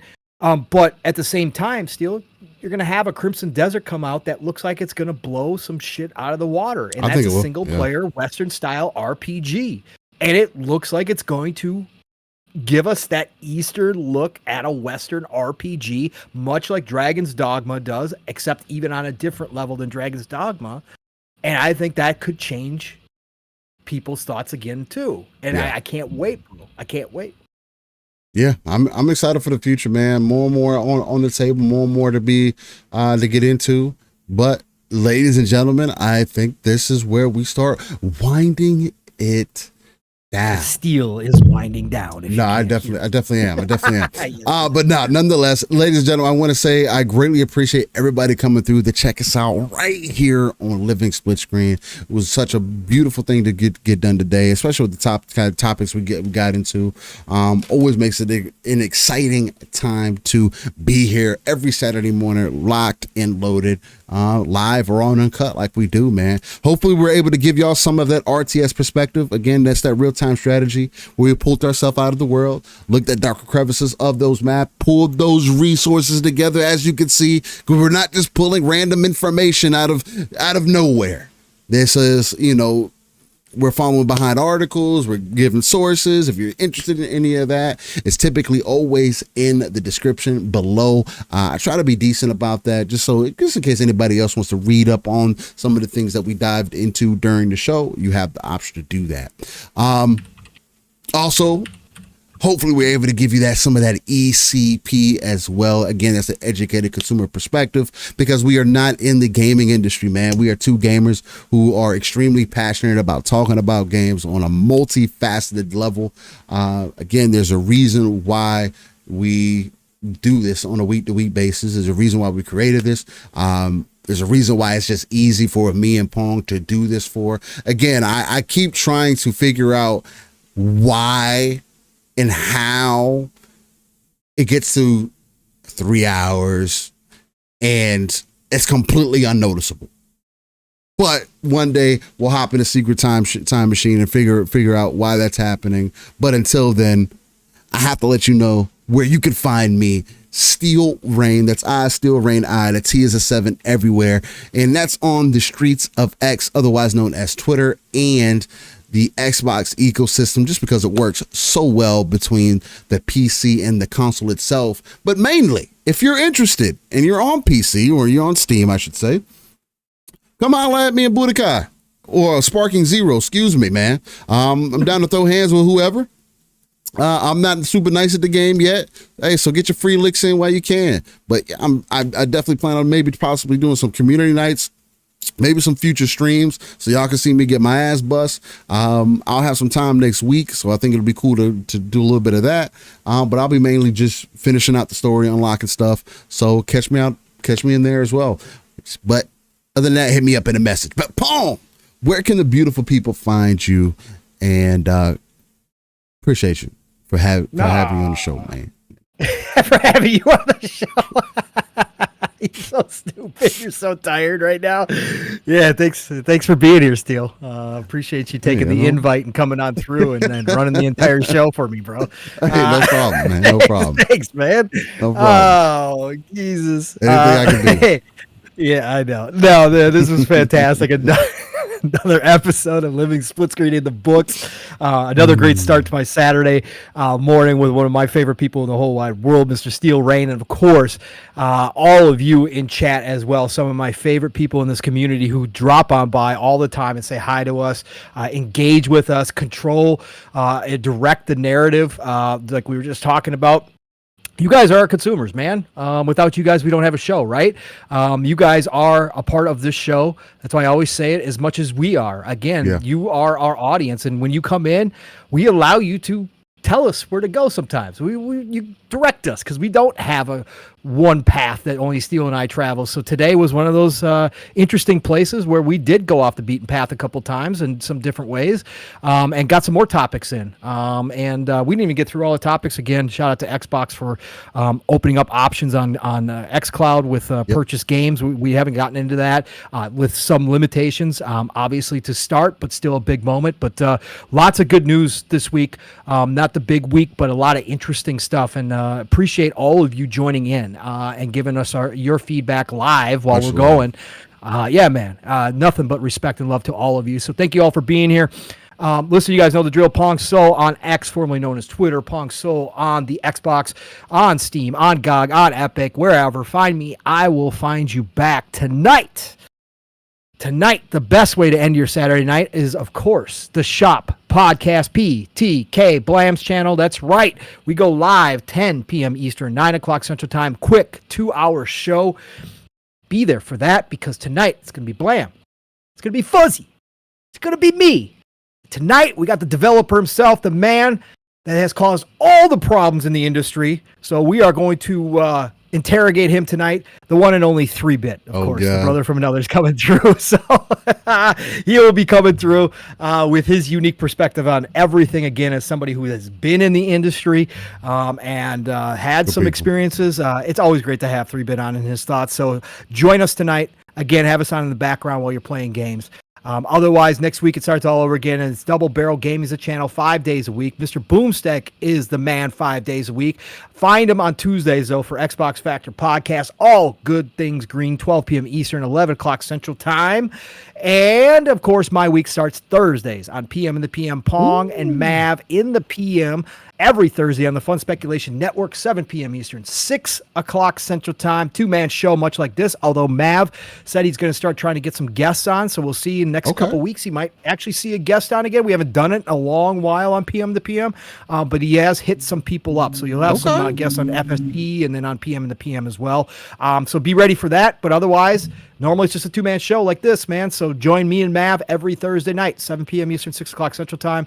And then Fridays is normally Xbox Ultimate. Mav took the night off. He said, go play some games. So I'm assuming he wanted to play some Metaphor or something like that last night. So we didn't have Xbox Ultimate, but normally every Friday, family gets together Friday nights, 10 p.m. Eastern, 9 o'clock Central Time for Xbox Ultimate, also on the Fun Speculation Network. Lots of talk, but lots of laughs. It's a good time. So join us there. Otherwise, everybody, it's the golden age of gaming, man. This year's been freaking nuts, and we aren't even done yet. And next year, Steel, we're going to do conversation towards the end of the year about next year, because next year right now, holy shit, bro. From the opening bell next year, we are talking about big game game. So much, and everything in between, the small games and everything else too.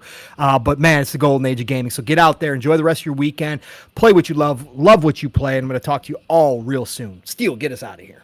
Ladies and gentlemen, boys and girls, I want to say thank you for joining us on Living Split Screen. We will catch you next Saturday.